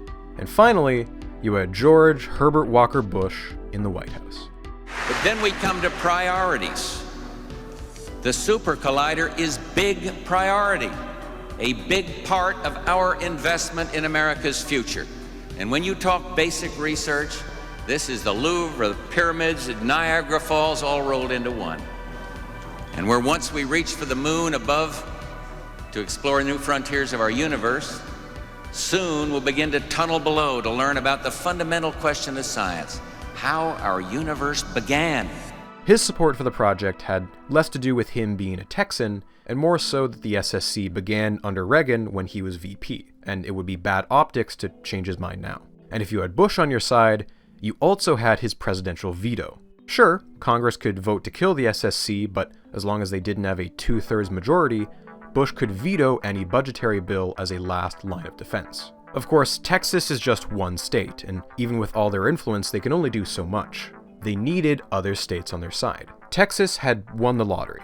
4,500 permanent lab jobs, 2,200 construction jobs, and $660 million in yearly lab funding. Once the site contest was over, many of the other states lost interest entirely, and with no incentives, they'd sooner vote to axe the project than vote to keep it. But just because the grand prize was claimed doesn't mean there weren't consolation prizes. Texas was going to have to rely on the great American pastime of corporate lobbying. In comes the Texas Cartel. Not a literal cartel, that was just the nickname given to the Texas National Research Laboratory Commission. It was a lobbying and management group made up of a selection of powerful local business leaders, and it had been formed by Governor Clement to help the state win the site selection contest. Among these Texas businessmen was billionaire H. Ross Perot. For some of you, that name might ring a bell. We'll be getting back to him much, much later. The cartel was quickly joined by other lobbying groups. You had ISAC, Americans for the Super Collider, and the National Superconducting Collider Coalition. All funded by Texas, yes, but operated as if they were national organizations. Why? Because their job was to convince the other 49 states who weren't getting to host a massive public works project. The main mission of the lobbying groups was to contact companies in as many states as possible and generate interest in contracts for the construction. It's estimated that nearly 8,000 contracts were committed, totaling somewhere around $200 million. By one estimation, 47 of the 50 states had been awarded at least one contract. This was a tried and true political tactic commonly employed by the military-industrial complex, perhaps better known as pork barrel politics. Make sure every state has a piece of the pie, no matter how small, and it makes it hard for politicians to justify defense spending cuts. You can't slash the defense budget. If you do, steel plants in Ohio, Indiana, Michigan, Pennsylvania, all of them will have to shut down. Do you really want your vote to be responsible for thousands of layoffs? Of course, by sheer coincidence, many of the most lucrative contracts were awarded to states who had senators and congressmen who just so happened to have seats on appropriations committees, budget committees, science committees, etc. Hey, aren't you the senator from Louisiana?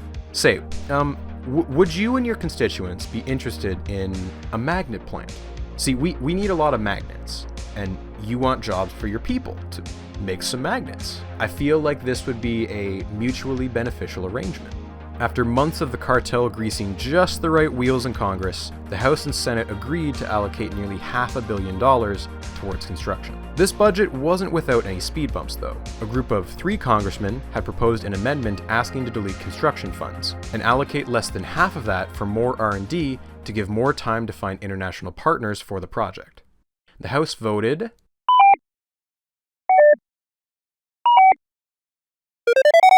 330 to 93 to begin construction on the SSC. This margin of victory was huge. Excellent news for the SSC. The SSC had officially gone from R&D blueprint to an active project. After the crushing disappointment at Fermilab, there was a clear path forward.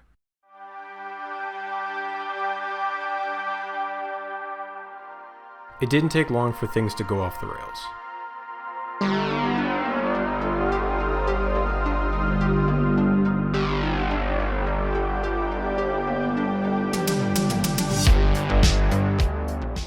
Director of the SSC lab, Roy Schwitters, was faced with his first major dilemma.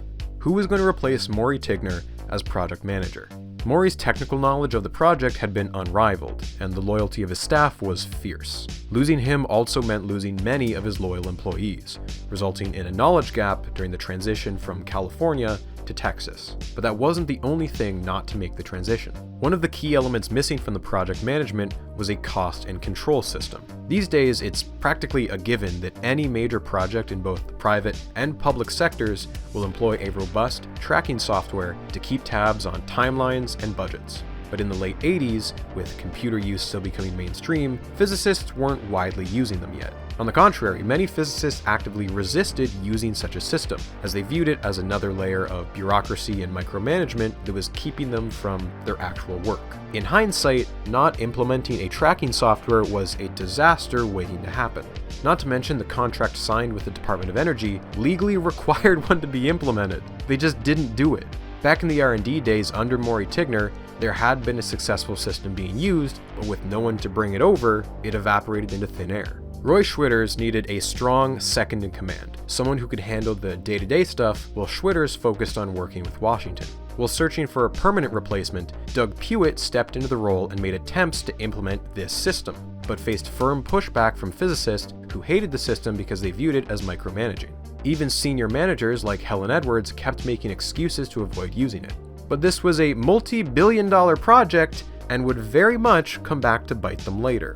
Eventually, Schwitters found his ideal candidate and set his sight on Richard Briggs, who had led an accelerator program at Lawrence Livermore Labs. Now, Briggs was a competent guy, but bureaucrats in the DOE, specifically Robert Hunter, saw things differently. Hunter thought that Briggs lacked the ability to manage such a large-scale project, and blocked his appointment to the deputy director position. This kneecapped his authority, making it hard for Briggs to get anything done. But to a certain extent, Hunter had valid concerns. The price tag for the SSC sat at around $15 billion, nearly 25 times more expensive than Fermilab's Tevatron. Hunter was insistent that the management team needed someone who had experience managing billion-dollar projects, possibly someone from a military-industrial firm. For all these reasons, Hunter made it his mission to wrestle away control from the physicists, and make sure that the DOE and the government as a whole had final say on many aspects of the project. The physicists eventually got fed up with this and elevated their concerns all the way up the food chain to the Secretary of Energy, where they argued that their signed contract granted them the autonomy to manage the project themselves. Lucky for them, the new secretary agreed, and Robert Hunter was pressured to resign in order to relieve some of the tension. This meant that Richard Briggs could finally be confirmed as deputy director/project manager. But Robert Hunter would later be vindicated. As the months wore on, it became clear that Briggs was less suited to being project manager than some had hoped, and Schwitters decided to let him focus solely on being deputy director and bring back Doug Puett to be acting project manager. If you're keeping track here, this is Doug Puett's second time being acting project manager. And again, Doug Puett would try for a second time to implement a cost management system, but reluctance from the physicists prevented it from catching on a second time. To make matters worse, the two private companies that had been brought on because of their experience with military contracts were turning out to be disasters. Unmitigated disasters. In a memo from one of the SSC board members, EG&G and Sverdrup were flooding the place with people, most of them incompetent or poorly suited to the tasks they were being assigned. Sverdrup was supposed to be handling construction, but according to some of the physicists, they'd been sending their third-rate employees to Texas, who would otherwise have been laid off. In fact, Sverdrup seems to have outright lied about their company's qualifications. They had been brought on to dig the tunnels for the project because they had worked on the Baltimore Harbor Tunnel. Except it seemed like they had zero experience digging tunnels. I don't know how that happens. The company as a whole was so incompetent that their executive, Robert Bobbins, who had been named Director of Conventional Construction, was forced to resign within months. His replacement, Lew Smith, was also forced to step down soon after. The SSC management opted to outright terminate the contract of Sverdrup, leaving a handful of physicists to have to step in and manage the construction themselves until they could find a new company to take over. The other company, EG&G, was in charge of general administration and technical support. They weren't nearly as incompetent as Sverdrup, but due to scheduling delays, their employees had very little to do except twiddle their thumbs and collect a paycheck. It's said that EG&G also tried to implement a cost and control system, but this attempt also failed. Worst of all, though, the long delays led to yet another departure from the management team. Bruce Chrisman had been assigned to handle administration, but he had opted to return home to Fermilab, leaving many unfinished tasks in limbo. For those keeping score at home, it is May 1989, and all but 2 of the original managers have either resigned or been forced off the project. That left Roy Schwitters as director and Helen Edwards as head of accelerators. Now fortunately, Helen was an ideal pick for her role. She had been one of the lead designers of Fermilab's Tevatron, but she had the unenviable task of adapting the design plan first drafted by Maury Tigner before he left the project. Tigner's plan had been purposefully generic, as the Texas site hadn't yet been chosen, and it was Edwards' job to adapt it to Texas. But during this process, she had come to the realization that a lot of changes were going to have to be made. Tigner had chosen a risky design. He wanted magnets with an aperture size of 4 centimeters. This is risky because magnets have a sweet spot of sorts, kind of like a tennis racket. The bigger the racket, the bigger the sweet spot for hitting the ball. The magnetic field is the most uniform in the direct center and quickly deforms near the edges. A larger magnet aperture of 5 centimeters would fix this, so it would have a larger sweet spot. But it would be more expensive to manufacture because it's bigger. And also, the diameter of the total collider would have to be extended by a few kilometers. She simply viewed the 4 centimeter magnets as too risky. If Tigner was still with the project, maybe he could have pulled it off. It was his design after all. But this was Edwards' job now, and she wasn't confident that she and her team could pull it off, so she wanted to go with a safer, more conservative, but also more expensive option. Ultimately, Roy Schwitters listened to Helen Edwards, and he was on board with the magnet change. So now it was up to him to convince the bigwigs in the Department of Energy that they needed, $4 billion more. Just sweep it, just a little bit. But since Reagan left office, Bush had appointed an entirely new team of bureaucrats to head up the department. And the new Secretary of Energy had some strong opinions on how the SSC was going to be managed from here on out.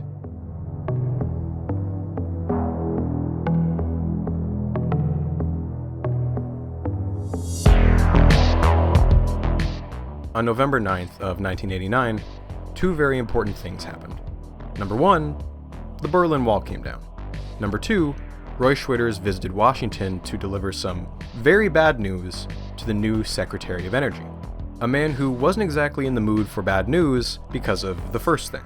A couple years earlier, both the US and USSR had agreed to scale back their nuclear arsenals, but the fall of the Berlin Wall marked a clear turning point in the Cold War.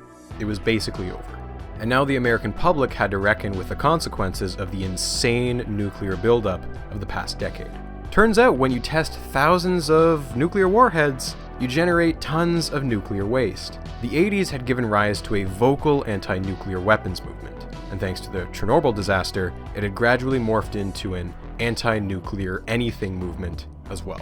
Remember, part of the reason Fermilab lost out on the Super Collider was the vocal anti-nuclear movement. Now, of course, the Super Collider has nothing to do with nuclear waste, but because it was the same department, its budget and public perception were also going to suffer. There was immense pressure for the DOE to clean up the mess they had made, a process that would end up costing billions of dollars. A 1996 estimate pegged the total cleanup cost at $646 billion. To put it in perspective, a single year's worth of nuclear weapons cleanup was going to cost more than the entire estimated cost of the collider. To tackle this crisis, President Bush needed to appoint a new Secretary of Energy to spearhead the cleanup effort. Hence, Admiral James D. Watkins. Yeah, remember him? Chair of the AIDS Commission? And you thought I was just soapboxing. Well, yeah, I was, but it's all connected.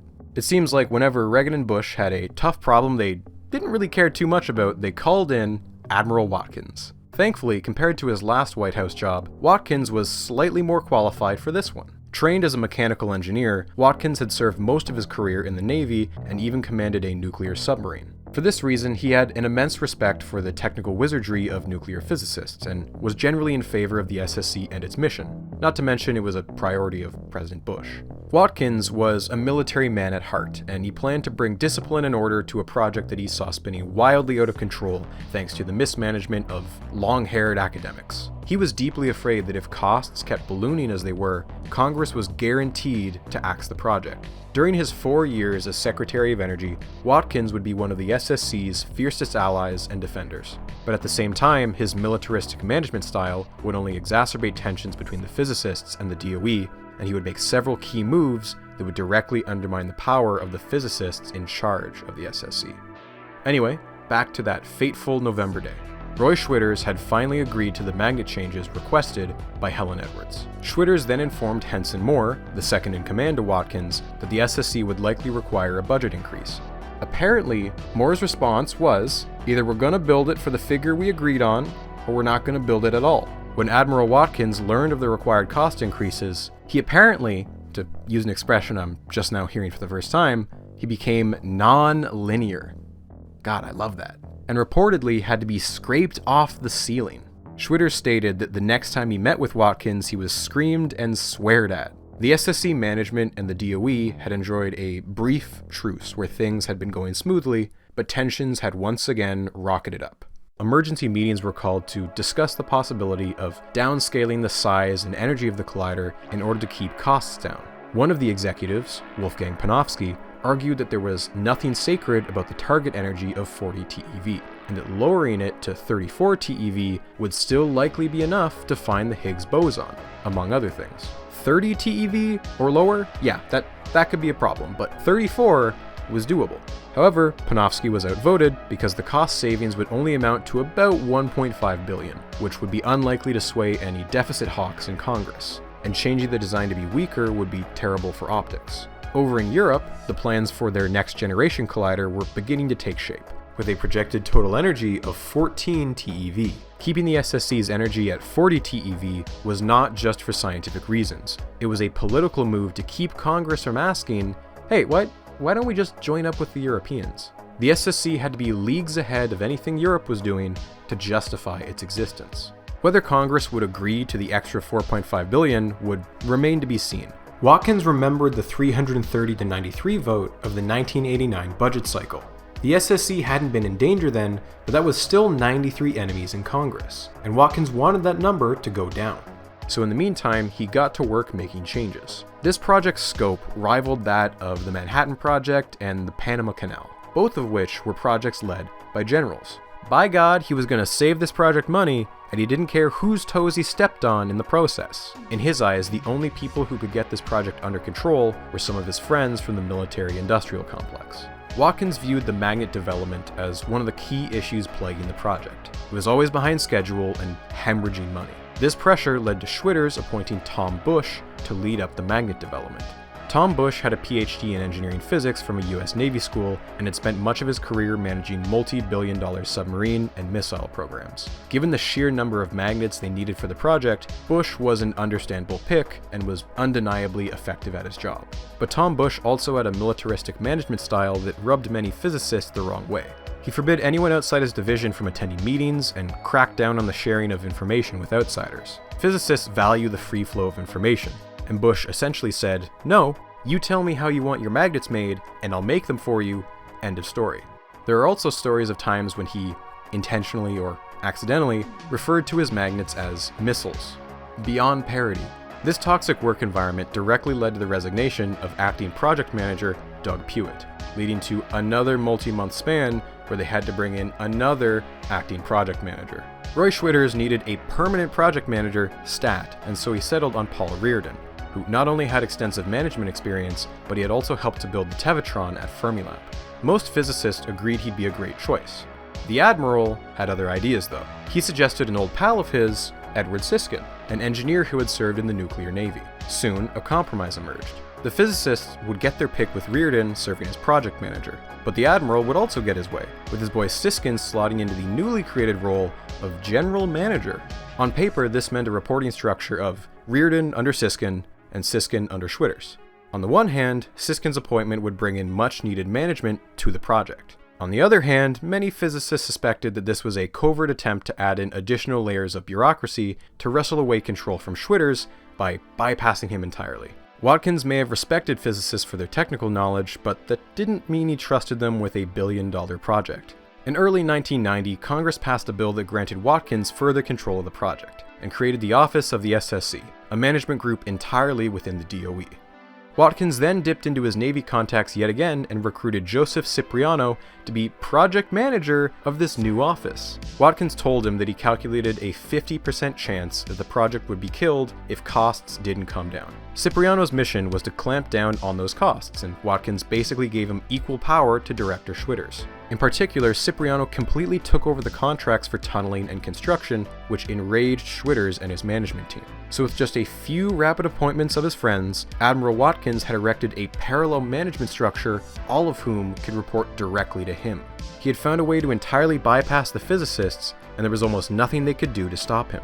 Besides these three critical appointments, there was an emerging culture clash between the physicists and engineers from the military-industrial complex. As a rule of thumb, physicists like having the choice to swap out components or materials at the very last minute to maximize performance. But engineers are used to following strict timelines, locking in parts very early on to guarantee low cost and low risk. And thanks to the Admiral's appointees, they made sure that when it came down to it, the engineers would get the final say.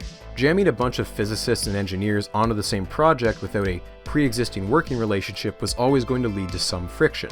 But I don't think anyone expected it to be this much friction. At the risk of beating a dead horse here, if the project had instead gone to Fermilab, there would already have been an established staff of physicists and engineers who worked well together, and you wouldn't have the same friction. But again, if ifs and buts were candy and nuts, we'd all have a Merry Christmas. As the military contractors gradually took hold of more and more of the project, many experienced physicists felt they were being micromanaged. Think back to the three main pillars of the project. You had the tunnel, the magnets, and the detector. The tunnels and magnets were now firmly in the grasp of the military-industrial complex, and the physicists were clinging to the detector as the last bit of agency they had on the project.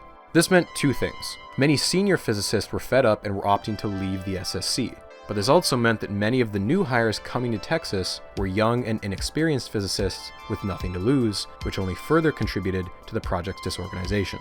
Again, there was a push by Watkins' bureaucratic appointees to get a cost control system running, but it was violently resisted by the physicists. Helen Edwards in particular was known to write cost estimates on notes on her wall, which she'd update by hand without telling anyone else. Eventually, tensions between the physicists and DOE bureaucrats exploded again, resulting in another dramatic resignation. Somewhere along the line, when the DOE had approved the increase in the magnet size, there had been a disastrous oversight. The magnets alternated between two types, dipoles and quadrupoles. The design documents had been updated so that the dipoles had been increased in size from 4 to 5 centimeters, but the quadrupoles had remained at 4 centimeters. They had spent months prototyping the wrong dimensions. It was, without a doubt, the worst design mistake made during the entire project. The only way that would work would be to feed a custom manufactured beam pipe that varied in thickness, something that would be prohibitively expensive. Helen Edwards estimated that updating the quadrupole dimensions would cost nearly $100 million, but her suggestions were completely shut down by Siskin and Cipriano. Schwitters couldn't overrule them, and that was the final straw. Edwards packed up her gear and returned home to Fermilab. It is April 1991. It's barely been 2 years, and every single original manager, except for Schwitters, has either resigned or been forced off the project. It was hard to argue that Admiral Watkins wasn't effective. He had slowly reined in a project that was quickly spiraling, but the collateral damage of a toxic work culture might have doomed the project in unforeseen ways. Now, it's important to keep in mind that while all of this was going on, the SSC has not been lurking out of the public eye. It did not enjoy the relative lack of oversight that previous accelerators had. All while it was undergoing management upheaval, resignations, and internal squabbling, the SSC had been enduring a three-pronged attack. Vicious criticism that questioned whether the project should continue to exist. Prong 1. The media. In the early days of the SSC, the media had reported on it favorably, as a way for Americans to show the Europeans who was boss. In one article, the New York Times stated that American accelerators should be designed to win or not be built at all. The 3-0 loss in the boson race cries out for earnest revenge. But by the 90s, the American media was singing a very different tune. The average journalist lacked the scientific knowledge to write about the goals and capabilities of the project, and therefore wrote about the parts they did understand, the ballooning cost and growing mismanagement. So it should come as no surprise that the average American perceived the project as an ever-expanding money pit, and not the next step forward when it came to understanding the universe. Even science-focused media wasn't especially kind to the project.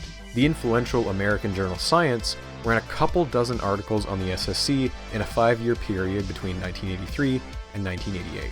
Of those couple dozen, only 5 focused on the technical aspects. All the others covered the rapidly growing cost of the project.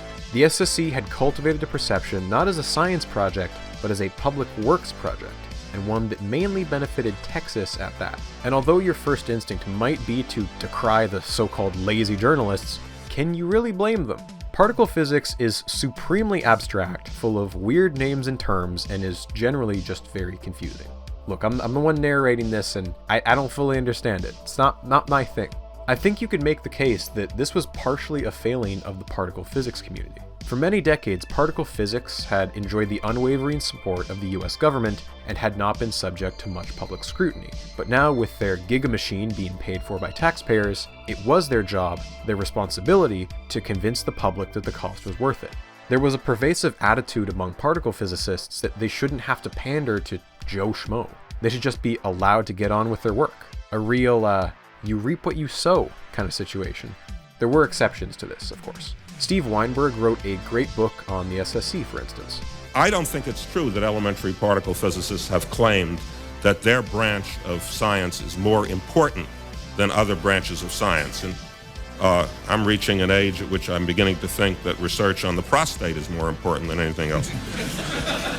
But the MVP was still Leon Lederman.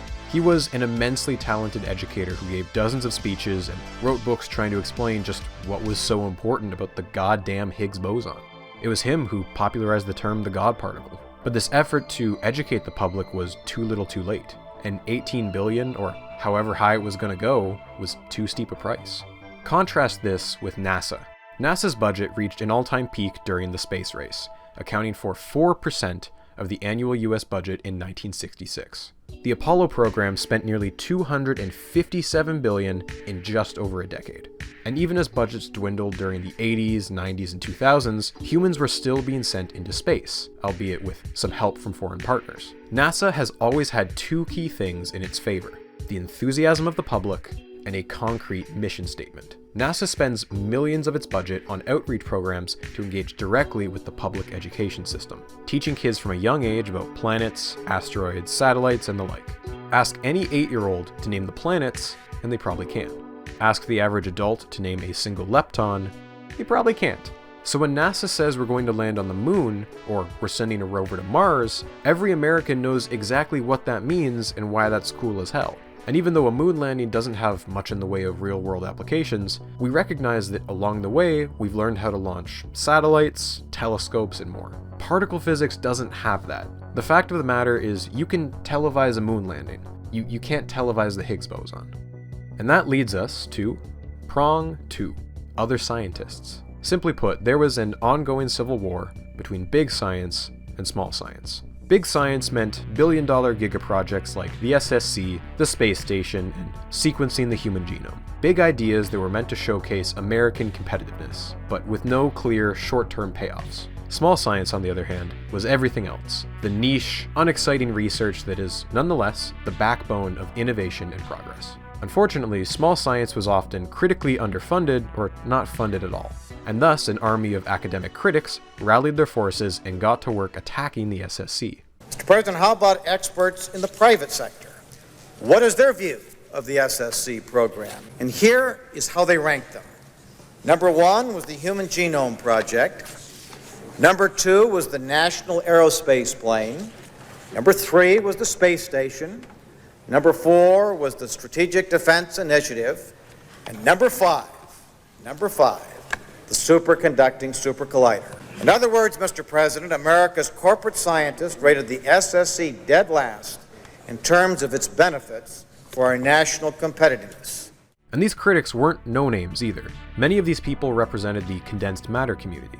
Nobel Prize winner Philip Anderson led the charge on this. The 1980s were a major period of change for superconductivity, and it seemed like every month a new material was found that supported superconductivity at warmer and warmer temperatures. The argument was that high-temp superconducting magnets would be much stronger and could operate without the need for helium coolers, which in the long run could reduce the ring diameter by a factor of 5, potentially saving billions of dollars. They were basically demanding that the SSC project be put on hold for a few years to study the new materials.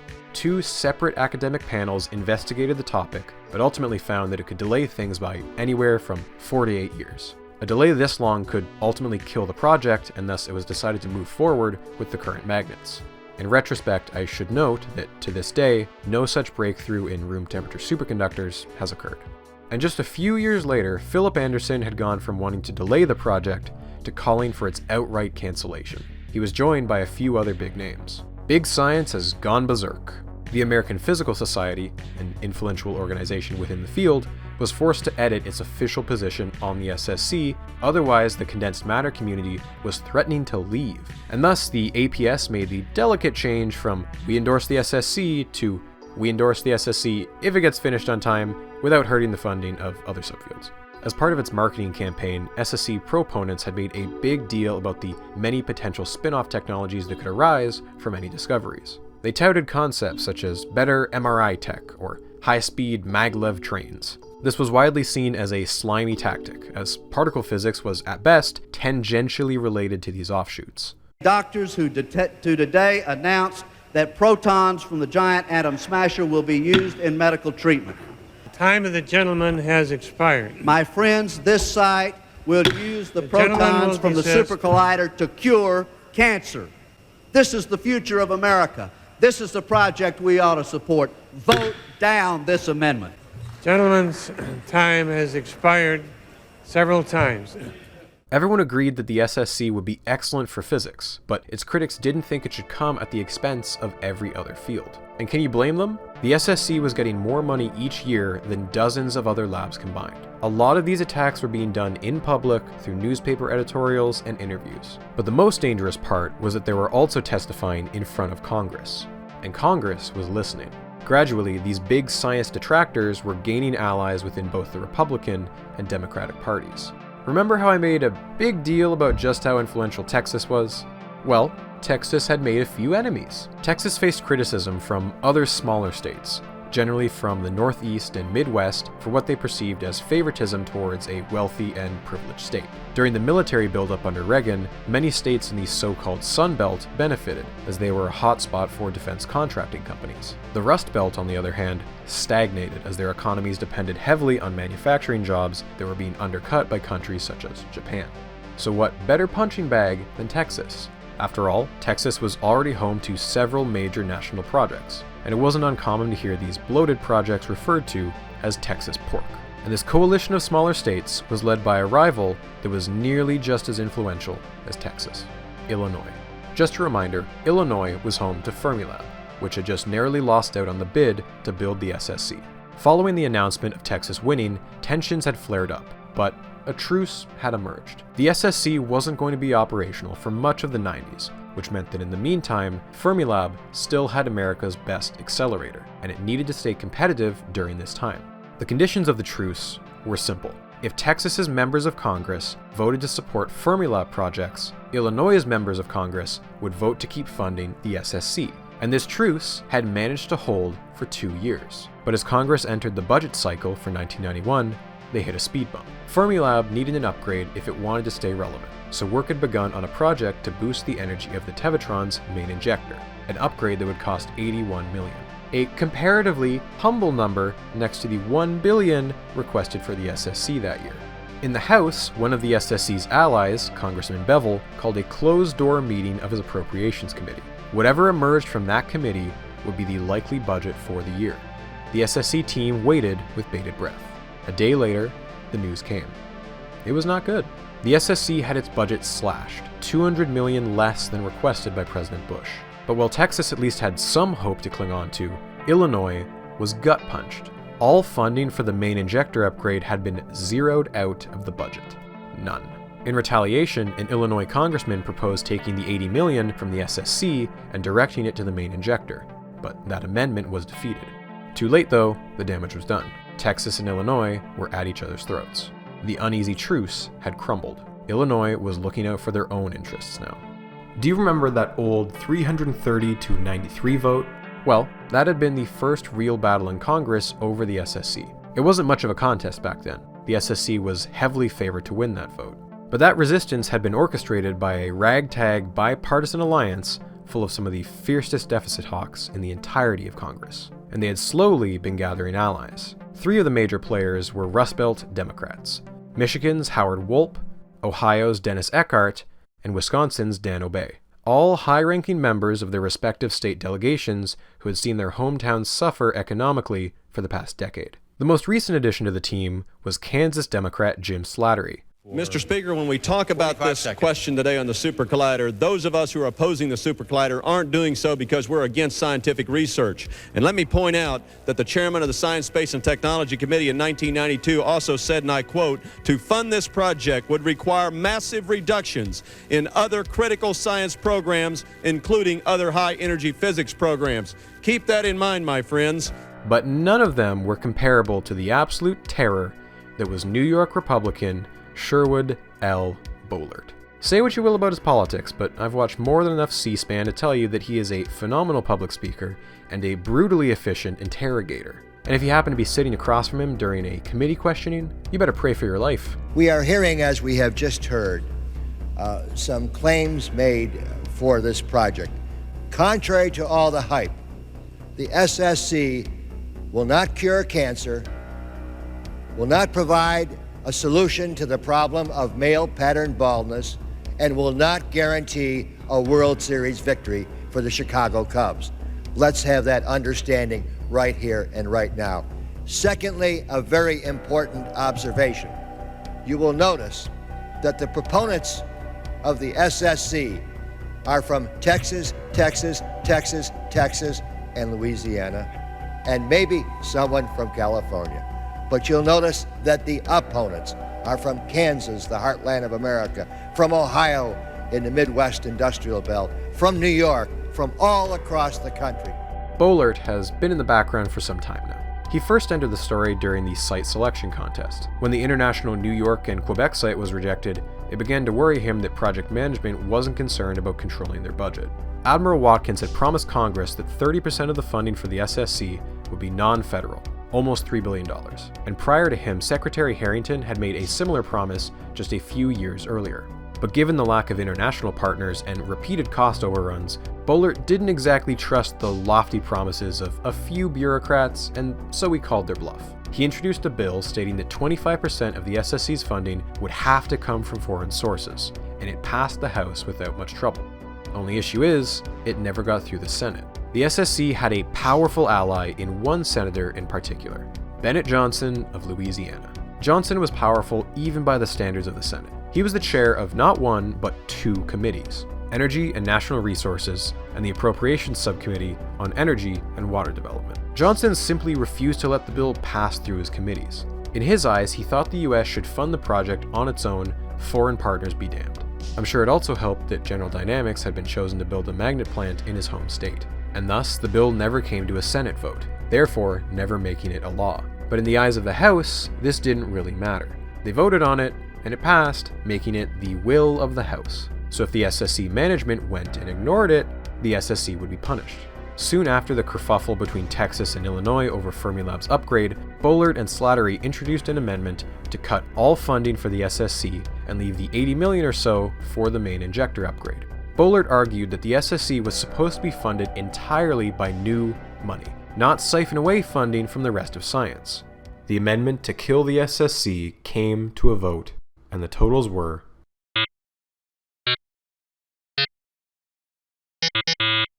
$251 to $165. That's good, but we're good. The SSC is still safe. Slattery's amendment was always going to be a long shot, but the margins were shrinking at an uncomfortable rate. 2 years earlier in 1989, the equivalent vote had passed, 330 to 93. Somewhere in those 2 years, the SSC had lost 80 supporters. And if you look at a map of where the votes came from, it's easy to see. Green shows states where they were in favor of the SSC, gray is neutral, and red is against. The Sun Belt and the Rust Belt were at war, and their generals were Texas and Illinois. Now that was just the House, and the budget still had to make it through the Senate. The SSC's budget slid into the Senate at a meager $885 million. Luckily, they still had their powerful ally in Senator Bennett Johnson, and thanks to him, the bill emerged from committee with an additional $150 million lopped back on. The SSC budget survived the Senate vote 62 to 37. But still, it was hard not to worry about future votes. As a side note, whenever the House and Senate disagree on an exact budget number, a hybrid committee consisting of both House and Senate members ends up getting formed, and they hash out the final number. In this case, the disagreement was small, and thus a compromise figure just shy of $1 billion was reached. This would be the last time such an easy compromise would be made. From this point on, the House and the Senate would only become further at odds.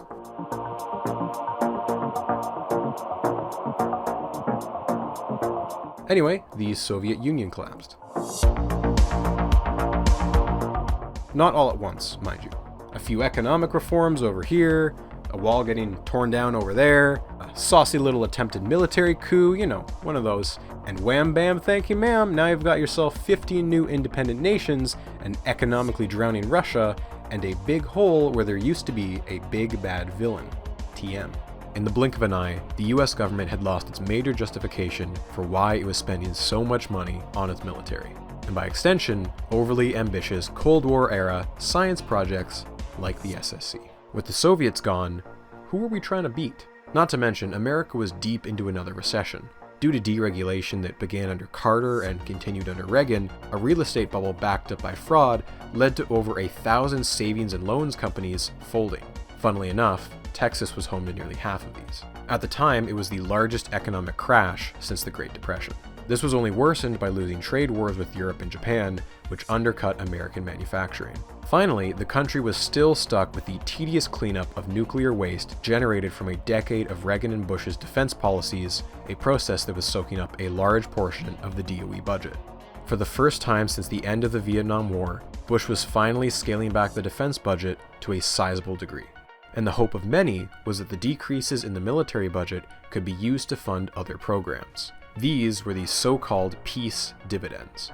Ideally, this funding would be diverted from war to address literally any other problem. Healthcare, education, jobs. So what do you think happened?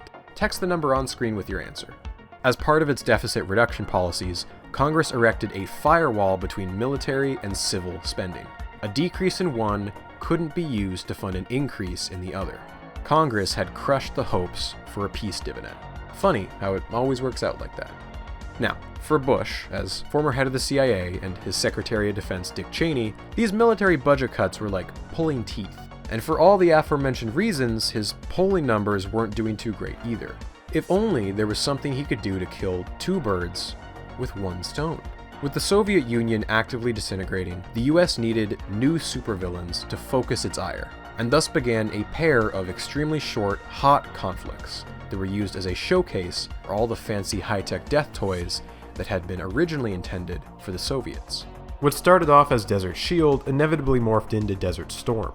Basically, Saddam invades Kuwait over what is supposedly oil field disputes, and Bush assembled a UN coalition to kick him out with a side of relentlessly bombing Iraq's infrastructure and sanctions that drove the country to a state of starvation. And don't mistake this for the Simping for Saddam power hour. It's just a little questionable that George here had such a change of heart after spending the last decade lending Saddam money, illegally selling him rockets, aircraft, and chemical weapons supplies, defending his human rights abuses, and silently cheering him on when he was invading Iran. Following Desert Storm, Bush's polling numbers shot up to a peak of 89%, a level that made Democrats wonder if it was even worth running a candidate in '92. And it helped to cement US influence in a region of the world that was previously off limits due to the long shadow cast by the USSR. And most importantly, Bush had found a new way to justify his increased military budget and its corresponding R&D funds. Would he be able to create a similar justification for the $18 billion total cost of the SSC? Probably not. And that meant only one thing was likely to save it. Someone else would have to split the bill. Foreign funding was a serious chicken and the egg dilemma. Congress had wanted firm foreign commitments before handing over major project funds, but other countries were waiting in the wings for Congress to commit to the SSC before they risked any money on the project. After months of waffling, Congress finally gave in and began funding the project mainly because of promises from multiple secretaries of energy. But several years had gone by, and still not a single foreign contribution had materialized. This wasn't playing well with people like Congressman Boehlert. Remember his will of the House pseudo-law? Go against the will of the House, and you'll be punished. So what exactly was the problem? Why were other countries so reluctant to join up with the project? Let's dive down into some specifics. Europe. This one's easy. The majority of European countries were either a part of CERN or planning on joining. CERN had its successful LEP collider up and running, and talks were underway for the oft-mentioned upgrade that would allow it to collide even larger particles. Large hadrons, if you will. The SSC simply had too much of an overlap when compared to CERN's projects, simple as that. So if not Europe, who else was left? Canada was considered given that they are right next door and the US's closest trading partner. However, talks didn't lead anywhere. Canada's physics budget is barely a fraction of the US's, and most of it was already going to their Triumph facility in Vancouver. It also didn't help that Canada was still a little insulted by the outright rejection of a proposed New York-Quebec site years earlier. It wasn't even especially far-fetched. CERN is built between France and Switzerland, but still, the idea was shut down by the Reagan admin and had left a bad taste in Canada's mouth.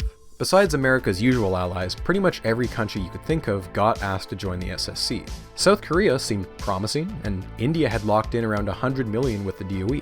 A good start, but only a drop in the bucket. To give you a sense of how desperate things were, the DOE was considering contributions from Russia and China. Yes, that Russia and that China. In Russia's case, the economy was, how can I say this? A garbage fire.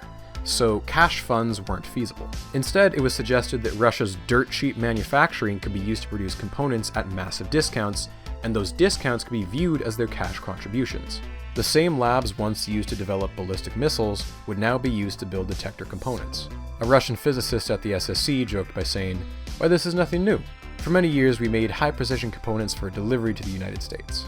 Unsurprisingly, this proposal was not popular in Congress. So you're telling me that instead of creating American jobs during a recession, you want to send those jobs to Russia? The SSC was having an identity crisis. It was somehow an America first, American-led, America-made project, while simultaneously also trying to become an international center for scientific cooperation. Odds were if a Nobel Prize came out of the lab, it'd be awarded to 3 Americans, a prospect that wasn't too appealing for non-Americans. There was even a really funny incident where the Bush admin was considering renaming the SSC to the Ronald Reagan National Accelerator Lab, aka the Gippertron. This was immensely unpopular with those working there because it would only further politicize a lab that was in desperate need of international partners. Thankfully, the Bush admin seemed to lose interest in this idea, much to the relief of the academics. In effect, America was saying, hey, we're building a gigantic metal monstrosity in Texas, and we want other countries to pay for it. It was a diplomatic strategy that did not find very much success. Thankfully, America learned its lesson and has never tried anything remotely similar ever again. But I've intentionally left out one country who seemed to be the most realistic hope for getting a true international partner for the SSC. A country with active support for physics, a strong economy, and with no existing commitments to another collider. The SSC's hopes depended on Japan. So why Japan? Well, outside of Europe and Russia, Japan was the only other nation with a major accelerator lab, Keck. Even better, the current prime minister was Toshiki Kaifu, who had previously been the nation's Minister of Science. If anyone in the Japanese government would be sympathetic to a giant accelerator project, it'd be him. Diplomatic feelers had been put out to gauge Japan's interest in the project, and they were mostly positive. Japan was excited with the idea, but they wanted a clarification on what exactly partnership meant. Japan distinctly remembered the rhetoric used during the Reagan years. To cement things, a personal one-on-one request from Bush to Kaifu could lock things in. Expectations were that Bush would ask at their upcoming summit in Houston in July 1990, but no presidential request was ever made. Oh well, there's still plenty of time. Like at their next summit. Nope. Huh. Okay, their next one. Still nope.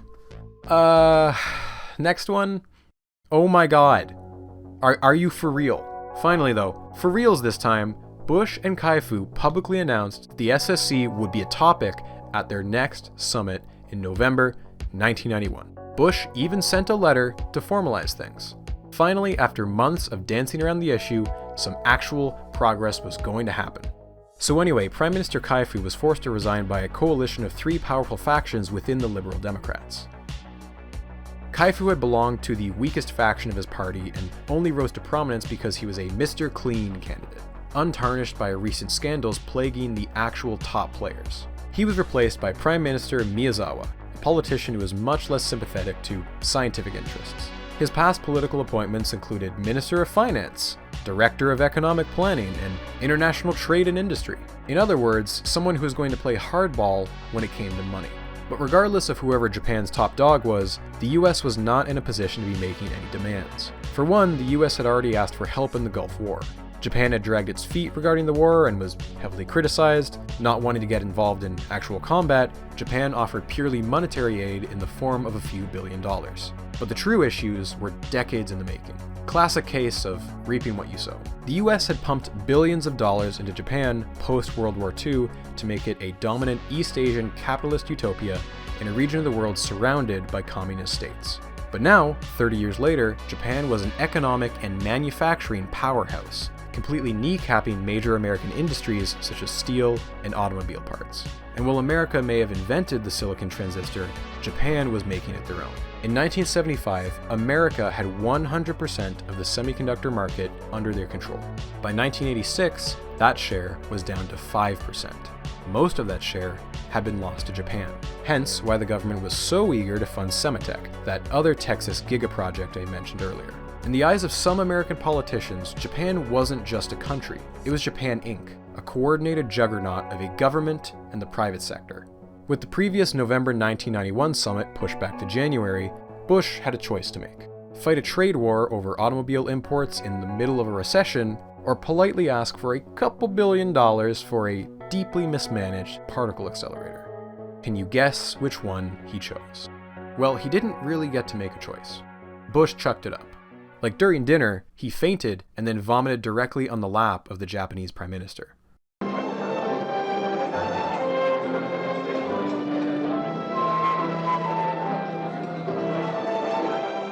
The incident quickly became a running joke on late-night TV.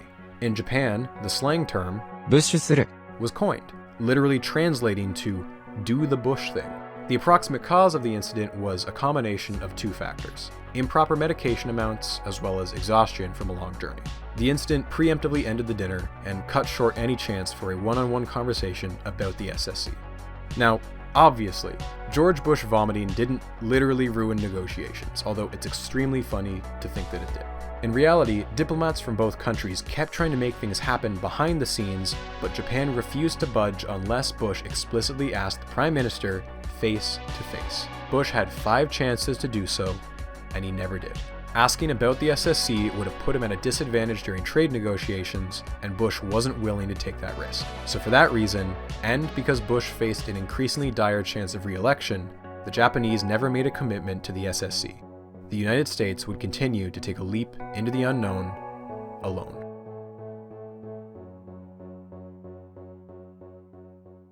As 1992 progressed, things seemed to settle down for the SSC. In fact, some things were actually going right. The work culture at the Texas site was finally seeing some successes. John Rees had just been appointed project manager, the 6th and final person to fill that role, ending a 5-year-long revolving door that had plagued the position ever since Maury Tigner first left it vacant. The previous project manager, Paul Reardon, had spent months butting heads with Edward Siskin in what some people described as having swords drawn. Thankfully, Rees and Siskin were able to get along, ending what can only be described as a complete boondoggle. And Siskin had finally managed to institute a cost-tracking software. Can we get a hell yeah in the chat? And there were even a few victories on the technical front. One building was finished, with another set to be built, and the contract had finally been awarded for the tunneling. The hope was that it would commence in fall of 1992. And if this last one doesn't make you sigh with relief, I don't know what will. They'd gotten the magnets to work. Mass production would soon follow. Clear roads ahead. It was this renewed sense of hope that carried them into the budget cycle of 1992. June 17th. Ohio Democrat Dennis Eckhart introduces an amendment to the House's energy and water bill for fiscal 1993. It was yet another amendment to kill the SSC. Here's $67 million, shut everything down, go home, you're done. Remember that just last year, this same Congress had voted on a similar amendment and it had failed, with 251 voting to keep the SSC and 165 to kill it, a margin of 86 votes. Odds were the vote count would be similar, but with a slimmer margin. And so, the votes rolled in.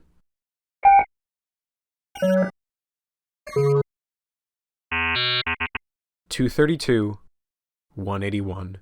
Okay, not the worst. Again, the margin was slowly disappearing, but it was still a win for the SSC. That's what I would say, except the totals were swapped.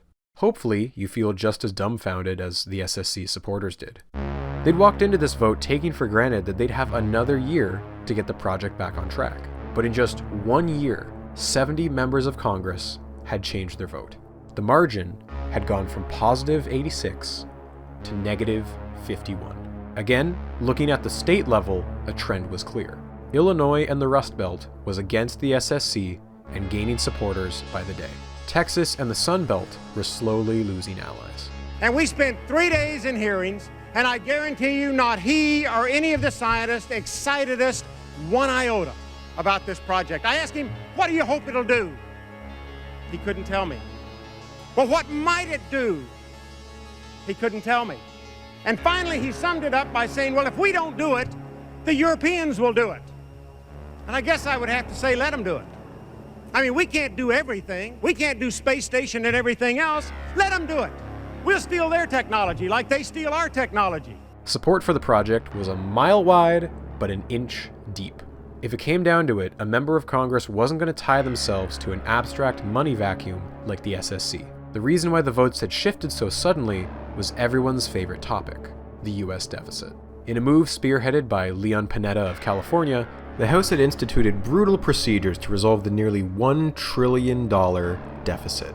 Rather than kicking the can down the road, the House had to do the dirty work. Cut programs on a case-by-case basis until the numbers got small enough. And in Panetta's words, the SSC was the poster child of Texas pork. One rival scientist called it a tremendous welfare program for the state of Texas. There's also a question of poor optics on the part of Texas. Two key Texas Republicans, Joe Barton, Congressman for Waxahachie, and Senator Phil Gramm, were well known for campaigning on cutting taxes, but in the same breath would advocate for the SSC, ruining their credibility. The irony was not lost on enemies of the SSC. Okay, shithead, you want to balance the budget? We're going to start with your project. I didn't write that, by the way. That's a quote from a congressional staffer. There are some pretty key differences between the House and Senate that explain why the Senate was inherently more likely to support the SSC. The House has around 400 seats, distributed roughly proportional to state populations. The Senate is not proportional and has exactly 2 senators per state for a total of 100. But also, House members face re-election every 2 years and represent small congressional districts. Senators face re-election every 6 and they represent entire states. House members have to worry about the immediate concerns of their local constituents and thus might be inclined to cut projects that don't help their districts. Whereas senators have the benefit of being able to take less popular votes that consider the long term. And it was the general attitude in the Senate that the SSC, despite its price tag, was a solid, long-term investment in American productivity. That being said, it wouldn't be an easy fight. The SSC still had Bennett Johnson on their side, but for the first time, the SSC had a vocal critic in the Senate. A little old Arkansas Democrat. Good old Dale Bumpers, who is ready to throw down the gloves. Now here, there is one physicist in the country that will tell you that he knows that the Higgs boson exists and that after we spend probably $20 billion erecting this monstrosity, that we're going to find it. Half the gross national product of today's America is made up of discoveries of the last 30 years, half of it. And we can make this, we can say, as Senator Bumper says, these secrets of science will be there 50 years from now or 100 years from now. Well, frankly, they won't. They would have been discovered by somebody else, and the technology developed by somebody else if we don't do it. Johnson managed to finesse the SSC's budget through committee, resurrecting it from 0 up to just over $1 billion. When bumpers threatened an amendment to kill the SSC, several appeals were made to President Bush to make a show of support. Because Bush was facing a difficult election race, securing the state of Texas was even more crucial, and thus he met with 5 Republican senators to convince them to change their votes. And so, after hours of testimony and debate on the Senate floor, the votes came in. 62 to save, 32 to cancel. They saved it. Not just saved it, the margin in the Senate had actually grown by 5 votes. Except they weren't quite out of the woods yet. Whenever the House and Senate disagree on a budget, they have to meet in compromise. Thankfully, this committee was comprised of SSC allies, and members agreed on a slightly decreased amount of about $1 billion. The bill was once again on the House floor for a vote, but this one was much more likely to survive. See, the committee, chaired by good old Congressman Bevel, had bundled the SSC's funding with the rest of the energy and water projects for the entire country. So, if you wanted to kill the SSC, you'd also be killing funding for energy and water projects in your own districts with an election just months away. It was, in effect, the congressional equivalent of taking hostages. And it worked. The bill passed 245 to 143. The Senate had strong-armed a negative 51 vote margin into a positive 102 vote margin. They had come from the brink of death. Although miraculous and certainly better than the alternative, the SSC was battered and bruised. Foreign partners would take one look at the constant political upheaval and keep their money. Speaking of political upheaval, for the first time in 12 years, there's going to be a Democrat in the Oval Office. Unlike the 1988 election, which Bush won handily, after 4 years of a bad economy, the American public was looking for a change, with generic Democrat beating Bush in nearly every poll. Eventually, generic Democrat became Arkansas's Bill Clinton, and his campaign ran on one key phrase. It's the economy, stupid. But it wasn't just that. Compared to Clinton and even Reagan before him, Bush was a charisma black hole. He came off as an elitist, out-of-touch Washington insider who loved to summer in his vacation home in Maine. During one of the debates, he was asked a question about how the recession was personally affecting his family, during which he glanced at his watch. But the biggest contributor to his loss were a pair of unexpected challenges from his political right. After a close primary race where he narrowly beat out Pat Buchanan, he then had to contend with someone who wasn't a member of either major party. An old acquaintance from earlier, Texas billionaire and certified short king H. Ross Perot, who you'll remember was a major fan and lobbyist for the SSC due to its job creation potential. Perot threw his hat into the ring because he was furious at the impending loss of jobs that would occur if the North American Free Trade Agreement, aka NAFTA, came into effect. The final vote totals were 43% for Clinton, 37% for Bush, and 19% for Perot. The best ever election result for a third-party candidate in US history.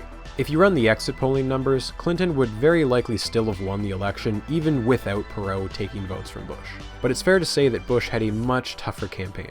Ironically though, by helping to unseat George Bush, Perot had put the SSC, a job creation machine, in a tough spot. The SSC had not been one of Bush's priorities, but he also couldn't terminate the SSC because it would retroactively make Reagan and himself look bad. So he made it clear he'd use his presidential veto if it came down to that. And Clinton, although not an enemy of the SSC, had made no such promise to use his veto power. Bill Clinton wasn't the only new face in Washington. Joining him was a record number of freshman House reps and senators. In fact, it was the largest number of freshman members of Congress since the post-Watergate midterm elections. And regardless of whether they were Republican or Democrat, they shared one key thing in common. They were deficit hawks. They ran on promises to slash the bloated federal deficit in any way they could. And lucky for them, there was one pretty obvious project that was almost screaming to be cut. And there was no more presidential veto standing in their way.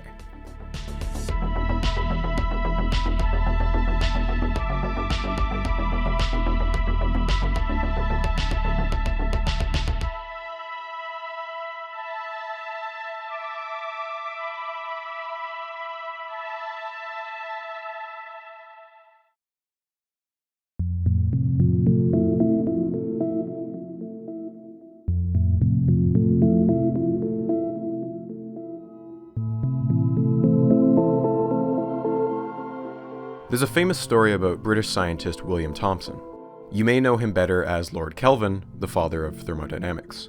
On April 27, 1900, just a few months into a new century, he gave a speech at the British Association for the Advancement of Science. And one quote in particular has been repeated many times since. "There is nothing new to be discovered in physics now. All that remains is more and more precise measurement." It's a massively ironic statement, because that same year, Max Planck would solve the black body radiation problem that led directly to the founding of quantum mechanics. And 5 years later, Albert Einstein would publish his first paper on relativity. But would it surprise you to hear that Kelvin never said anything like this? Kelvin never predicted the end of physics, and in fact, if you listen to his speech, he specifically identifies 2 remaining clouds that were left hovering over the tree of physics. And as it happens, those 2 clouds would turn out to be quantum mechanics and relativity. Fields that, to this day, have only led to further and further branches on the tree of physics, with no end in sight. Kelvin wasn't perfect. He saw no future in hot air balloons and airplanes, but it's this urban legend that has unfairly stuck to his reputation the longest. Some historians believe that the origin of this urban legend comes from 6 years earlier, when an American scientist, Albert Michelson, claimed in a speech that the great principles had already been discovered, and that physics would henceforth be limited to finding truths in the 6th decimal place. Now, in fairness to Michelson here, he'd always been more of an experimentalist than a theorist, and some historians argue that he was more so making the case for further investments in scientific equipment. Because if you don't have precise enough equipment, you don't really know what it is you don't know. What we can gather from this anecdote is that it's a recurring sentiment in human history where we feel close to the end, close to figuring out the final mysteries of the universe, only to tug at a thread that unravels a dozen new questions. In 1911, Ernest Rutherford was firing alpha particles at gold atoms and discovered something amazing. Atoms are almost entirely empty space, with the exception being an extremely small but extremely heavy nucleus. Many years later, reflecting on these results, Rutherford said, "It was quite the most incredible event that has ever happened to me in my life. It was almost as incredible as if you fired a 15-inch shell at a piece of tissue paper and it came back and hit you." Particle accelerators had not been invented yet, and they wouldn't be for another 18 years. But Rutherford had just reinforced the great human tradition of smashing things together and seeing what happens. There have been dozens of days that humans have announced the end of physics. Maybe one day, one of them will be right.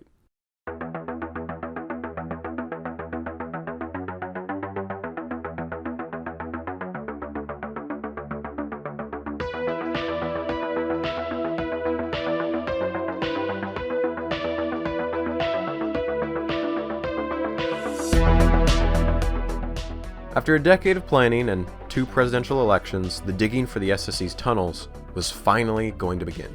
But almost immediately, 2 disasters struck, one physical in nature and one PR. Just days after Clinton's inauguration, a portion of a tunnel collapsed during construction, killing a worker. Tunneling on that section was immediately halted pending an investigation, while a section with stabler geology continued to be worked on. 2 months later, Roy Schwitters, director of the SSC, had spent much of his busy week being interviewed by reporter Malcolm Brown. In a lapse of judgment, likely brought on by overwork and frustration, Schwitters loudly complained about congressional interference in the project, something he wouldn't have done if he remembered that a New York Times reporter was nearby. "We should be devoting ourselves to completing the machine as rapidly and cheaply as possible, and get on with real science. Instead, our time and energy are being sapped by bureaucrats and politicians." The SSC is becoming a victim of the revenge of the C students. When the quote hit the papers, it was instantly damaging, and Roy Schwitters quickly became the cliché of the arrogant and pretentious physicist who felt entitled to billions of taxpayer dollars. It was an omen that business as usual would not play well in this new political era. The election of Bill Clinton was not necessarily a bad sign for the SSC, but it also wasn't a good one either. On the campaign trail, Clinton had expressed his support for the project, but it was the kind of half-hearted, conditional support you give to projects that aren't really the focus of your political platform. Then there are some programs that I think are quite central to our economy that require us to continue to fund them. Many are controversial with those who don't benefit from them, but I believe in some of them. I'll tell you a couple I believe in. I think that we should continue to fund the Superconducting Super Collider because I think it's good science, even though it's expensive. That is the voice of a man who could not care less about this project.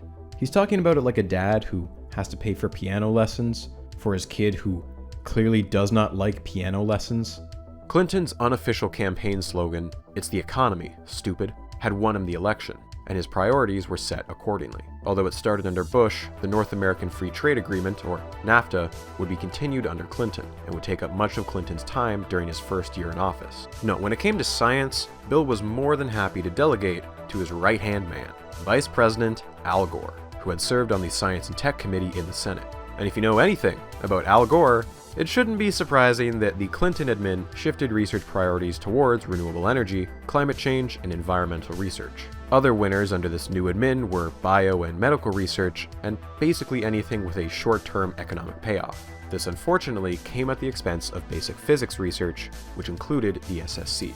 Al Gore was instead pushing for a variety of smaller projects under the DOE budget: an advanced neutron source in Oak Ridge, the tokamak plasma experiment at Princeton, and a bee factory to be constructed at Cornell or SLAC. And finally, he was pushing to keep Fermilab's main injector upgrade alive, which you may remember from last time was a major sticking point for the state of Illinois in Congress. The SSC had spent years draining funding from other smaller projects, and now the reverse was happening. Also worth noting, with no obvious military threats on the horizon, the military budget would be on the decline for the foreseeable future, although it never got back down to Jimmy Carter levels. Clinton even made changes to the proportions of federal R&D as well. Instead of the absurd 40-60 split of civil versus military under the Bush admin, Clinton went so far as to reduce the split to an even 50-50, very on brand for Democrats. He promised to keep everything mostly the same, but with exactly 10% less war. As for the DOE top dog, Admiral Watkins was no longer the Secretary of Energy. Despite his disagreements with the project management, he had been a fierce ally of the project, and losing his support in Congress would be a huge hurdle to overcome. But his influence didn't disappear completely. His pals from the military-industrial complex, Cipriano and Siskin, were still firmly embedded in the management chain at the SSC, for better or for worse. Watkins' replacement was Hazel O'Leary, a lawyer from the Carter admin who specialized in energy policy. Her appointment reflected the new priorities of Clinton and Al Gore. The SSC in high-energy physics was not a presidential priority. Rather, her appointment was intended to help address climate change and nuclear weapons cleanup. That's not to say she wasn't going to at least try to help the SSC. There was still the matter of foreign funding, and although Bush had failed to get Japan to sign on, there was still hope. To kickstart talks, in February, O'Leary had her staff draft a letter to the Japanese PM. Except this letter was never sent, because Clinton had already sent a letter discussing the economy, and Clinton's science advisor refused to approve another one. Another attempt to send a letter was blocked a month later, but this time by the National Security Council. They worried that it would send the message that the SSC was more important than trade relations and financial aid to Russia. And so, SSC allies turned their focus on the first ever summit between Clinton and Miyazawa. An in-person presidential request could still make some magic happen. In preparation for this summit, an A-list team of physicists ended up making a visit to Washington where they spoke with Al Gore, who assured them that the SSC was a top priority for the administration. Apparently, this didn't translate into the talks with Clinton, who focused almost entirely on the ongoing trade war with Japan over automobile parts. So again, the US refused to give a clear presidential endorsement, and Japan, again, responded by just not giving them money. Funny how that works. However, even in the off chance that Japan signed onto the project, it was beginning to look like any amount of money would be far too little, far too late. To get the project back on schedule, it was estimated that $2.3 billion would be required for fiscal year 1994. In the best case scenario, Congress might approve half of that. There were some in the Clinton White House urging to cut their losses and kill the project altogether.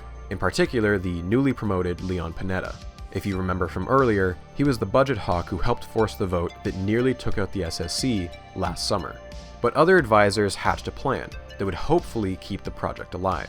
Rather than keeping to the original construction schedule, they would stretch out the project by 3 or 4 years. This would add to the cost by at least $2 billion, finally pushing it over the $20 billion mark.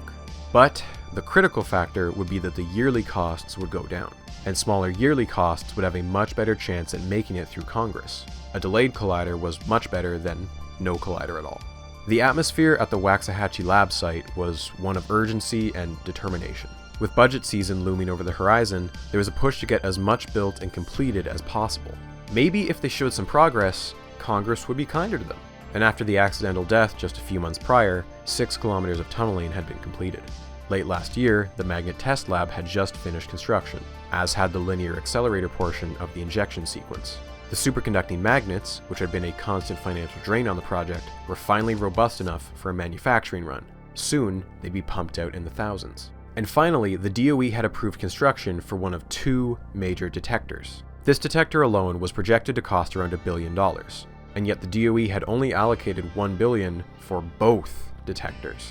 I think it's fair to say that those in Waxahachie were living in a different world. One detached from the financial concerns of the rest of the country. One where the SSC's success hinged on just how much they wanted it. They'd already sunk so many years and so much money into it. What else could they do but work their asses off?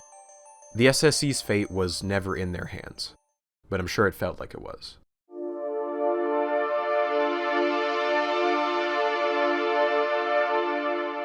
June 23rd. The House is once again voting on whether to cancel America's most expensive scientific gigaproject. After the nail-biter that was 1992's budget vote, hopes were not high.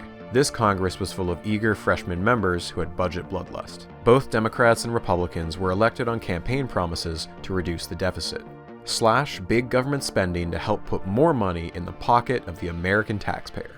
And so, the votes are coming in.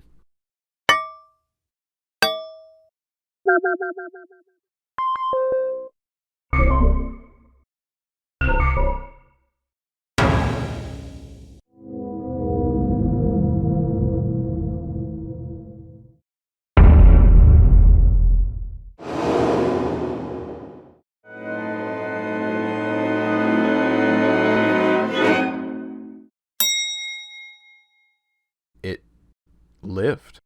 It's still alive. A vote margin of 1 is as slim as it gets. Although not uncommon in the Senate, it's absurdly unlikely in the House. Just the stuff of divine intervention. Well, maybe not divine, but certainly an intervention from a higher power. It turns out both Al Gore and Bill Clinton had spent the previous night making desperate one-on-one phone calls with individual representatives, doing all they could to sway their votes. And against all odds, they succeeded by one single vote. It couldn't have been written any more perfectly. And that's why I hate to do this. I need to pull the rug out now. You knew it couldn't be true. You knew this was coming. I couldn't resist one last fake out. This wasn't the vote count for the SSC. It was the vote count for the ISS, the International Space Station, aka the other multi-billion-dollar gigaproject that was hemorrhaging money. It lived to see another day by the skin of its teeth. Remember the old space station freedom idea back in the Reagan days? Well, that idea was a money pit that underwent 7 redesigns before ultimately being scrapped. The ISS concept revived the project, but there is a critical difference now. With the Cold War officially over, NASA and the Russian Space Agency had agreed to pool their funds, in addition to contributions from Canada, Europe, and Japan. But even then, it was not a sure thing.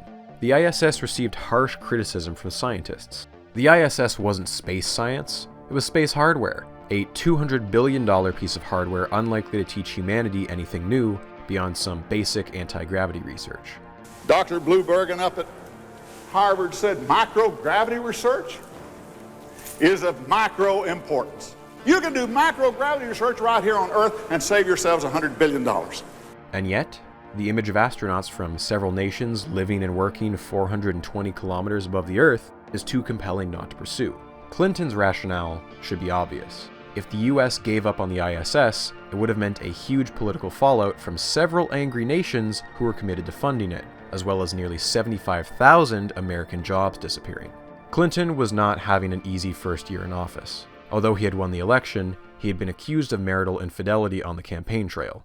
In late 1993, Don't Ask, Don't Tell would succeed in pissing off both the left and right sides of the aisle. His healthcare reform bill, spearheaded by First Lady Hillary Clinton, was deeply unpopular with Republicans, and even his own party was split on it. Democrats to his right and left criticized the plan as misguided. Furthermore, his economic stimulus bill was being filibustered by Senate Republicans. Clinton already lacked the influence to push through his main campaign promises. It's not a surprise then that if he had to choose between support for one science gigaproject, he'd choose the one that was splitting the cost between several nations. So on June 24th, the very next day, when the SSC came up to a vote, The result was exactly what you'd expect. The total was 280 to 150, a 130-seat margin to kill the SSC. The House was going to be heard, and you do not ignore the will of the House.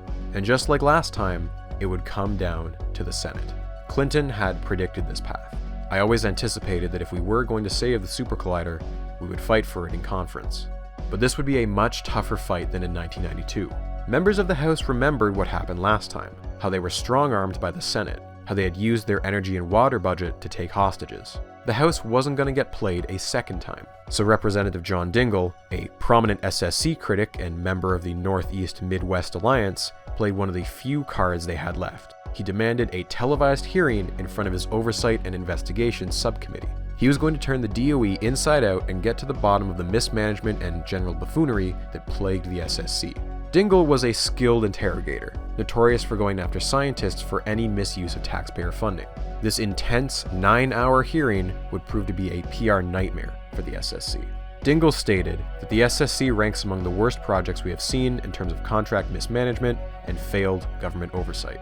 SSC management was reamed out for the delays in getting a cost management software up and running, and it would emerge that the total magnet cost might reach $5.2 billion, double what had been estimated. Energy Secretary O'Leary was hit particularly hard during questioning. She blamed the management structure put in place under Admiral Watkins, with Cipriano basically removing all control from Schwitters. But she also lambasted the physicists too, arguing they couldn't be trusted to run things on their own, and she vowed to wrestle away any construction responsibilities away from them. Following the hearing, a full audit of the project finances was performed, with generous estimates saying the final cost would be $20 billion, and the worst case ones saying $24 billion. This was before any cost increases from the proposed stretch-out. Gosh, do you remember the days when $8 billion seemed like a lot? With the SSC's future in jeopardy, Texas panicked and held back nearly $80 million in funding, leading to Director Schwitters having to cut costs left and right. It led to over 300 layoffs. It didn't help that Schwitters and Cipriano had become even more dysfunctional. They were no longer on speaking terms. This came after a Washington Post article where they published a private memo where Cipriano recommended that Schwitters be fired. Senator Bennett Johnson, in an effort to paint the project in a better light, held a less adversarial hearing in the Senate. Dale Bumpers yet again introduced his amendment to kill the SSC. Now, the senator wants to challenge the $20 billion figure, I guess. That's right. Okay. We've been through this so many times, I know what you're thinking before you say it. And I'll just simply say, we're not to $20 billion yet, but we're not to $13 billion yet either, but we know we're headed there. You got to be eating and smoking something awful strong to believe that this is the last word. I mean, are we going to just let this country sink slowly like the sun in the west at evening tide and say we can't compete anymore, we have no more scientific curiosity, we have no scientific competitiveness? We're going to let this budget deficit fueled by entitlements just overwhelm us? The votes came in.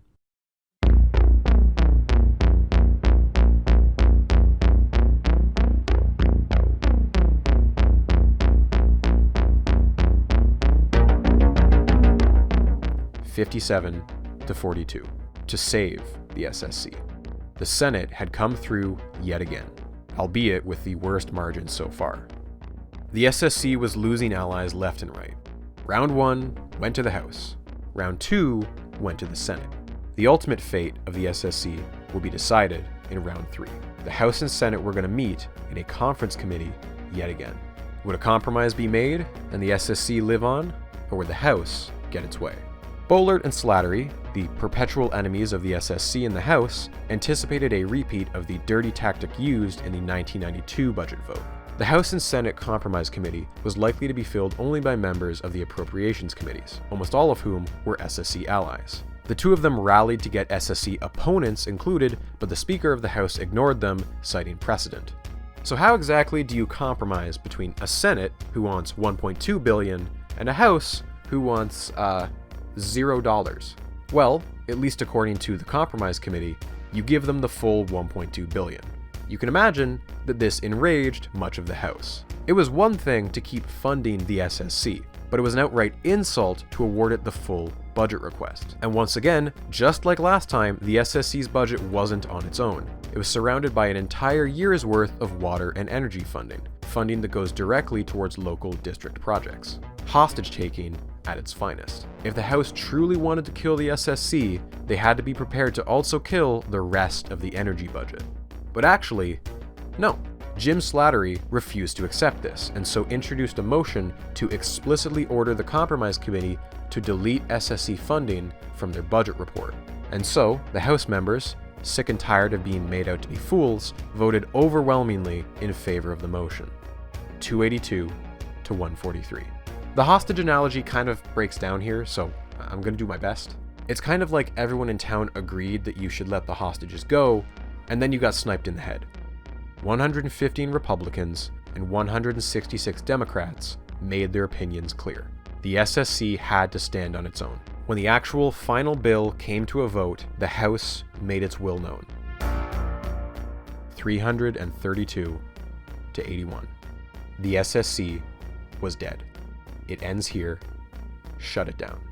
The Senate, knowing they were defeated, agreed 89 to 11. For 114 freshman members of Congress, this was their first time voting on the SSC. 82 of them voted to kill it. If the House demands it, it will find a way.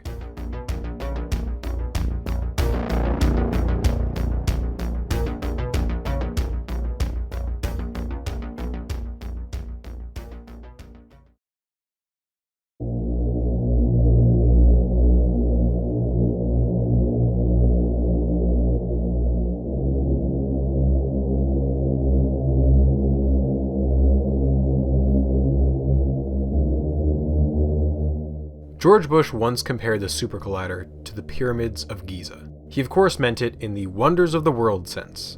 And in a, ironic twist of fate, his words still kind of hold true. The Super Collider is not a world wonder, but it is a tomb. Following the fateful House vote that ultimately killed it, Senator Johnson and Congressman Bevel held a conference committee in a last-ditch effort to save the program, during which they begged and pleaded with Boehlert and Slattery. This begging and pleading led to an almost comical compromise. The SSC got to keep its $1.2 billion budget. The catch was that it could only be used to shut the project down. US Congress had just approved the most expensive funeral in world history. In a quote that is extremely insensitive, coming from a man from Louisiana, Senator Johnson would tell reporters that the SSC has been lynched and we have to bury the body. When the SSC was officially killed in Congress, only 22 kilometers of tunneling had been complete, just a little more than a quarter of the total loop. In total, $3.85 billion had been spent. The reactions from the academic community were bleak. Leon Lederman described it as a tragedy for the field and everyone in it. The government decided, in its wisdom, that high-energy physics has no future. The day after the House vote that killed the SSC, our old friend, Burton Richter, received a phone call from Senator Bennett Johnson's chief of staff. It was over. There was no coming back from this. Sitting across from Richter was John Peebles, the current director of Fermilab. For the past month, he'd been quietly asked by several DOE officials if he'd be willing to step in and replace Roy Schwitters in a last-ditch attempt to save the project. At this point, he couldn't save the SSC. It would be the equivalent of becoming captain after the Titanic hit the iceberg. But, at the very least, he could prevent it from taking down America's other labs along with it. When the Congress voted to terminate the funding for the SSC project, I realized it'd be very important that this be done well, both for URA, which also runs Fermilab, of which I'm director, and for the whole high-energy physics community. The people who built this laboratory had struggled very, very hard to try to bring it to completion against really difficult odds. I mean, if you had to pick a time to build a laboratory, at the end of the Cold War, it was not a good time. Some worried that Schwitters would view the move as a coup, but he didn't put up a fight. In his resignation letter, he stated that he came to the URA in Texas to build the SSC, and that is no longer possible. He felt uncomfortable and inexperienced in the role of funeral director. After 5 years, every original name on this management chart had left the project. His departure would help reduce tensions at the Waxahachie site. Following the nasty televised hearings where Secretary O'Leary had thrown Schwitters under the bus, their relationship had become extremely bitter. Removing him was a welcome move for all parties. Although you would think that shutting a project down would be much easier than starting it, there was still a tangled mess of delicate issues to resolve. The most politically sensitive issue was how to deal with Texas. Texas Governor Ann Richards was livid. She had tried to get Bill Clinton to veto the cancellation, but multiple sources have indicated that he gave her an ultimatum. It's either the SSC or the space station, two major projects that Texas had business ties to. The choice at that point was basically already made, so instead she demanded that the DOE reimburse them $1.2 billion for what they had already invested, in addition to $519 million for any new research that could be carried out at the Waxahachie site. But given the Congress had only given $1.2 billion total for the entire project shutdown, that reimbursement appeared to be impossible. Despite this, it was the opinion of the White House that Texas should be repaid, not only because of the potentially nasty legal and political consequences, but also because, and I quote here, it's the right thing to do. In the end, Texas had invested about $1 billion in cash and assets, and received back $393 million in cash and $956 million in land and facilities. As fair a deal as they could hope for, given the circumstances. By early 1994, those who were left at the lab said it's like working in a morgue. The initial termination benefits for all the laid-off employees were apparently so harsh that some people feared for Secretary O'Leary's safety if she attended a meeting with thousands of about-to-be-fired workers. O'Leary met with John Peoples to discuss the termination benefits, and Peoples pushed hard for better terms. Later, in the eventual all-hands meeting, she dramatically ripped up the old contract into shreds. Everyone was going to be taken care of. John Peoples, she stated, is a guy who knows how to run something. In a clever move, Peoples realized that they could use some of the remaining budget to provide advanced computer training to the soon-to-be unemployed workers. This allowed many of them to quickly find jobs in Dallas, saving the DOE around $300 million in unemployment benefits. As for the remaining buildings and infrastructure, Governor Richards put together a committee to plan future research projects. The magnet lab could be used pretty much as is, and the magnets could go towards any future colliders. The linear accelerator, on the other hand, had potential use in development of radioactive cancer treatment labs. The computer infrastructure could easily be turned into an advanced computing lab. Non-physics proposals included turning the site into a prairie restoration project or using the tunnels for geology studies. In the end, however, none of these projects ever happened.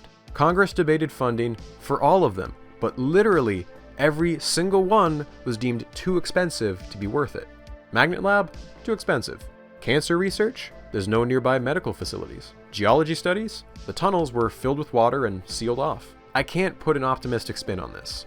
So much money was wasted for no reason.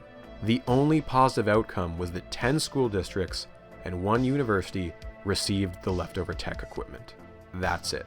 Like many Democrats, Texas Governor Ann Richards lost her re-election bid in the Republican Revolution of 1994. But I should stress, like everything else in this story, her loss can't be chalked up to just one cause. The SSC collapsing didn't lose her the election, but it certainly didn't help. The GOP could have put literally any no-name in a suit and they probably would have won. And the man they chose wasn't exactly a no-name. To date, she is the last Democrat to ever hold the office of Texas governor. By this point, John Peoples had effectively been running 2 labs, the SSC and Fermilab, and he was at his limit. He resigned in the summer of 1994. Unexpectedly, American particle physics would stumble on to one last major discovery. Fermilab had found evidence of the top quark. The 6th and final quark was detected, with its mass matching up perfectly with theory. Fermilab, even with its 30-year-old tech, had one last breakthrough under its belt. With that, it was official. All 6 quarks had been discovered in America. When the SSC was cancelled, it meant minor good news for a few smaller labs. SLAC got $69 million for its B factory, Oak Ridge could start its advanced neutron source with $33 million, and finally, Fermilab got $48 million for its main injector upgrade. The US wasn't going to lead particle physics for much longer, but at least for the next 10 years, Fermilab would remain relevant. In the years since, Waxahachie has considered a number of non-science projects to make some of their money back. A wind tunnel, an exotic mushroom farm, 6 Flags under Texas. Decades earlier, Waxahachie had been the filming location for a few westerns, and in a poetic example of history repeating itself, the SSC site was used as a film set for Jean-Claude Van Damme's Universal Soldier, and the stupid yet amazing show, Prison Break. After nearly 10 years of unuse, in 2006, a comically Texan multimillionaire named Johnny Brian Hunt finally bought the site. Hunt was well known for having a hand in a dozen different business areas, and he planned to bring his newest venture, data storage, to Waxahachie. I don't think there's ever been another human being who has ever been this excited about data storage as this man. I'm always dealing in things I know nothing about. What turns me on is when 20 of your best friends tell you it won't work. I think that does something to me. In a final cruel twist of fate, as if the site was cursed, Hunt slipped on a patch of ice and hit his head on the pavement. He died from injuries a few days later. The data center project ended with him.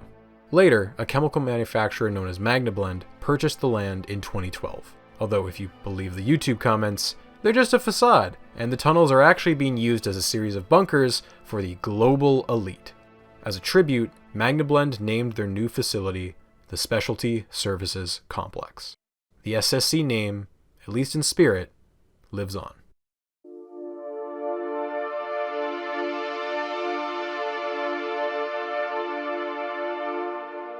I told you this story doesn't have a happy ending, and I guess that's true if you only focus on the American perspective.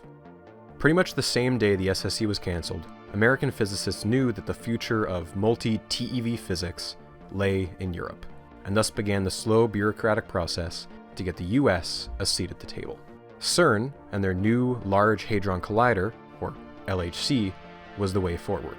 For most of you, I think you know how this story ends. But even then, the LHC was never guaranteed to succeed and did indeed face several catastrophic hurdles that could have led to the same fate as the SSC. The fact that it did succeed in spite of those hurdles is worth celebrating and worth learning from. The LHC concept is much older than you might expect, with plans first forming in 1984. In the usual European fashion, however, the plans were much less ambitious and involved a multi-stage upgrade process. The first stage was to build the LEP, the Large Electron Positron Collider. Perhaps you remember, CERN director Herwig Schopper testified in front of Congress in 1987, begging the Americans to join up with them, to no avail. The LEP was completed in 1989 with a ring circumference of 27 kilometers. The LEP could collide low-mass leptons up to 0.2 TeV, but to break through the multi-TeV barrier, they would need to support heavier particles, and thus Stage 2 was going to use hadrons, aka any particle consisting of 2 or more quarks. So already, maybe you see a couple advantages the LHC had over the SSC. First, a unified governing body of 19 countries instead of just one. One nation on its own, no matter how wealthy or powerful, can do this alone anymore. The physical scale is too vast, the costs too outlandish to be shouldered by one country. And secondly, the LHC had a much smaller scope that could reuse existing infrastructure, i.e. an already constructed tunnel and a chain of proton injectors. Here, it's hard not to draw the comparison to Fermilab. If the SSC had been built at an existing lab, with an existing technical and human infrastructure, how much could have been saved on construction? With the benefit of hindsight, many in the field have come to the understanding that the SSC's design was flawed, and that even if it got built, the LHC could still rival it in performance. In the 1980s, when the SSC was designed, the general consensus was that the only variable that mattered was max energy. Hence why they chose the gargantuan 40 TeV and massive footprint. To be competitive, the much smaller LHC loop would have to compensate by maxing out a different variable, luminosity, aka the number of collisions per second. A single high-energy collision on its own doesn't mean much, because you can't distinguish it from background noise. You want to crank up the luminosity until you've got hundreds of millions of collisions per second. The SSC, for a variety of reasons, would have had a garbage luminosity, so it was here where the LHC would have had the edge. Despite having 19 member nations, there was still a period of doubt where it seemed like the LHC might not get funded. CERN's member states contribute a yearly amount based on a set percentage of their GDP. Germany in particular was a central figure in CERN, being a country with considerable wealth and a long history of leadership in particle physics. But the 90s were a time of major upheaval for Germany. The slow unification of East and West Germany was costing hundreds of billions in euros each year, so it should come as no surprise that Germany was requesting a reduction in their yearly contribution. With one of CERN's key financial backers pulling out and the UK hesitant to commit, France and Switzerland had to up their contributions, given that the CERN campus was actually built across their borders. And in the meantime, the man picked to manage the project, Lyndon Evans, was devising a clever plan to keep costs down and convince Germany to stay on board. He proposed a two-stage missing magnet scheme, where 33% of the magnets wouldn't be installed at first. This would lower the total energy output from 14 to 10 TeV, but the costs would be lowered accordingly. Germany ended up agreeing to the missing magnet proposal, but in the end that wasn't necessary. By 1995, Japan had signed on to CERN as a non-member observing nation. This basically means you contribute money and scientists to CERN, but without council voting rights. This would soon be followed by contributions from Canada, India, Israel, and Russia, each of whom would contribute a component to the detectors. And in 1997, Bill Clinton finally did what Reagan should have done all the way back in 1987. The United States signed on to CERN as an observer nation, agreeing to give at least $917 million. The LHC now had the money to go all out. It'd be built in just one stage, with all its magnets, with a target end date of 2005. The total cost? 3.7 billion Swiss francs, about 4 billion US dollars. Now that's a much easier pill to swallow than 24 billion, huh? Of course, things didn't go as smoothly as predicted. Again, just like the SSC, the most expensive and troublesome part of the project would be the magnets, specifically 1,232 superconducting dipoles. They would need to be operated at 1.9 Kelvin and could support absurdly strong fields of 8 Teslas, surpassing the SSC's 6.6 Teslas. Development on these took nearly a full decade. For this reason, among others, a review of the project finances in 2001 revealed that they were nearly 850 million francs over budget, which is almost 1 billion US. The council members of CERN were incredulous and ordered a management review. Many feared that Evans, with his one-on-one small picture management style, would be fired. However, the review team acknowledged that Evans understood the project at a deep technical level and his staff was loyal to him, so he was allowed to stay on. It's hard not to draw comparisons to Maury Tigner here. If he had stayed on as project manager, he may have seen the SSC through to its completion. Instead, the SSC had seen a revolving door of 6 separate project managers, some only staying on for months at a time. It also helped that unlike the SSC, which had no way to effectively keep track of cost overruns, CERN did. Their software program tracked everything from systems, subsystems down to individual components, and was powered by the World Wide Web that CERN had a hand in creating. So when politicians came knocking with budget questions, Evans could point out exactly where the problem was. Lyndon Evans would see the project through to its eventual completion in 2008. There were delays, sure, but the LHC is possibly the most complex scientific instrument in existence. The fact that this got done at all is a testament to decades of planning, the cooperation of thousands of scientists, and the financial support of a couple dozen nations. Maybe you remember the day the LHC came online for the first time, in September of 2008. But you probably don't remember that 9 days later, Lyndon Evans received a panicked phone call informing him of a near disaster. Multiple magnets had quenched, meaning that faulty electrical connections had warmed and the magnets were no longer superconducting. The melted connections caused a huge spark, releasing nearly 6 tons of helium gas. In the investigation that followed, it was found that 80 of the 10,000 electrical connections were faulty and would have to be replaced. Evans and the rest of CERN had a difficult choice to make. Option A. They could do a partial, quick and easy repair in 1 year and try and get some data, but they wouldn't be able to operate at the max energy, lest they risk another fatal meltdown. Option B. Do a full repair, pushing back experiments by multiple years. They decided that there had been enough waiting. It was time to do some physics. They did the partial repairs, and the LHC finally had its first collision on November 23, 2009.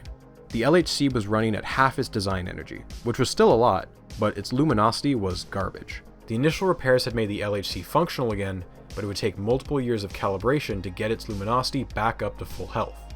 With the LHC temporarily out of commission, CERN faced an unexpected challenger. Now, you would think by this point that American particle physics had largely accepted its fate as a sidekick to CERN, but not quite so. SLAC had found the tau neutrino in the year 2000, and the Fermilab Tevatron eventually did get its main injector upgrade finished in 2001. And in the intervening years, there had been some exciting evidence that you could produce a Higgs particle at a much smaller mass than first anticipated. Masses small enough that even the much weaker Tevatron had a shot at finding the Higgs. And so for nearly a decade, they struggled and struggled, because their luminosity was also not good enough. So far, all they had managed to do was help narrow the search region, crossing off 156 to 177 GeV. And they weren't just racing CERN, they were also racing a deadline. The Tevatron was scheduled to be permanently shut down in September of 2011. The 2008 financial crash had thrown the entire country for a loop, and particle physics wasn't exactly on the top of Obama's priority list. Despite this, Fermilab scientists campaigned for $180 million to keep the Tevatron running for 3 more years, and they were willing to cut back on the rest of the lab's activities to pay for it. But Secretary Stephen Chu had different priorities for the DOE budget, with renewables once again taking precedence. The Tevatron shut down as scheduled in September of 2011. They knew it was a long shot, they didn't know if they would find the Higgs, but they wanted to at least try. And with that, it was the end of an era. Cornell and SLAC both shut down their colliders in 2008, leaving only Brookhaven with the last major American collider. Another factor in CERN's favor here was the time period. Computing power in the 2010s was leagues ahead of computing power in the early 2000s. And when your machine spits out 300 gigabytes of data per second, that makes a huge difference. Purely from a data crunching perspective, CERN was saving months, if not years of time. A decade head start with the SSC may really have just been a couple years at most. During this period, rumors and false alarms of a Higgs detection were beginning to circulate, but all they could say confidently was that the Higgs mass wasn't between 145 GeV and 466 GeV. According to the standard model, that left one place left to look, between 114 GeV and 145. As 2011 turned into 2012, that region narrowed, 116 to 130. As thousands of scientists poured over months of data, a spike began to emerge. 4 separate experiments were saying something was appearing at 125 GeV. For some scientists, this all but confirmed it. The numbers were crunched, and the chance that this was just noise were only 1 in 3 million. This was it, the first major discovery of the LHC, a particle that was consistent with the Higgs boson.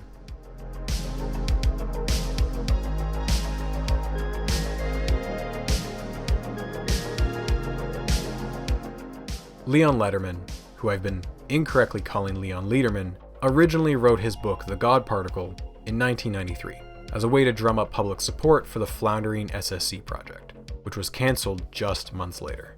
In 2006, he released a second edition of his book, and he added a preface, acknowledging that it was kind of awkward that the original premise relied on a non-existent collider. And yet, it was just shy of 2 years before the LHC would be up and running. This new instrument will not be surrounded by the friendly folks in Waxahachie, but will be located in Geneva, Switzerland, which has fewer good rib restaurants, but more fondue, and is easier to spell and pronounce. After days of cautious internal celebration, the director of CERN officially made the announcement that they had found the Higgs boson. They announced it on the 4th of July.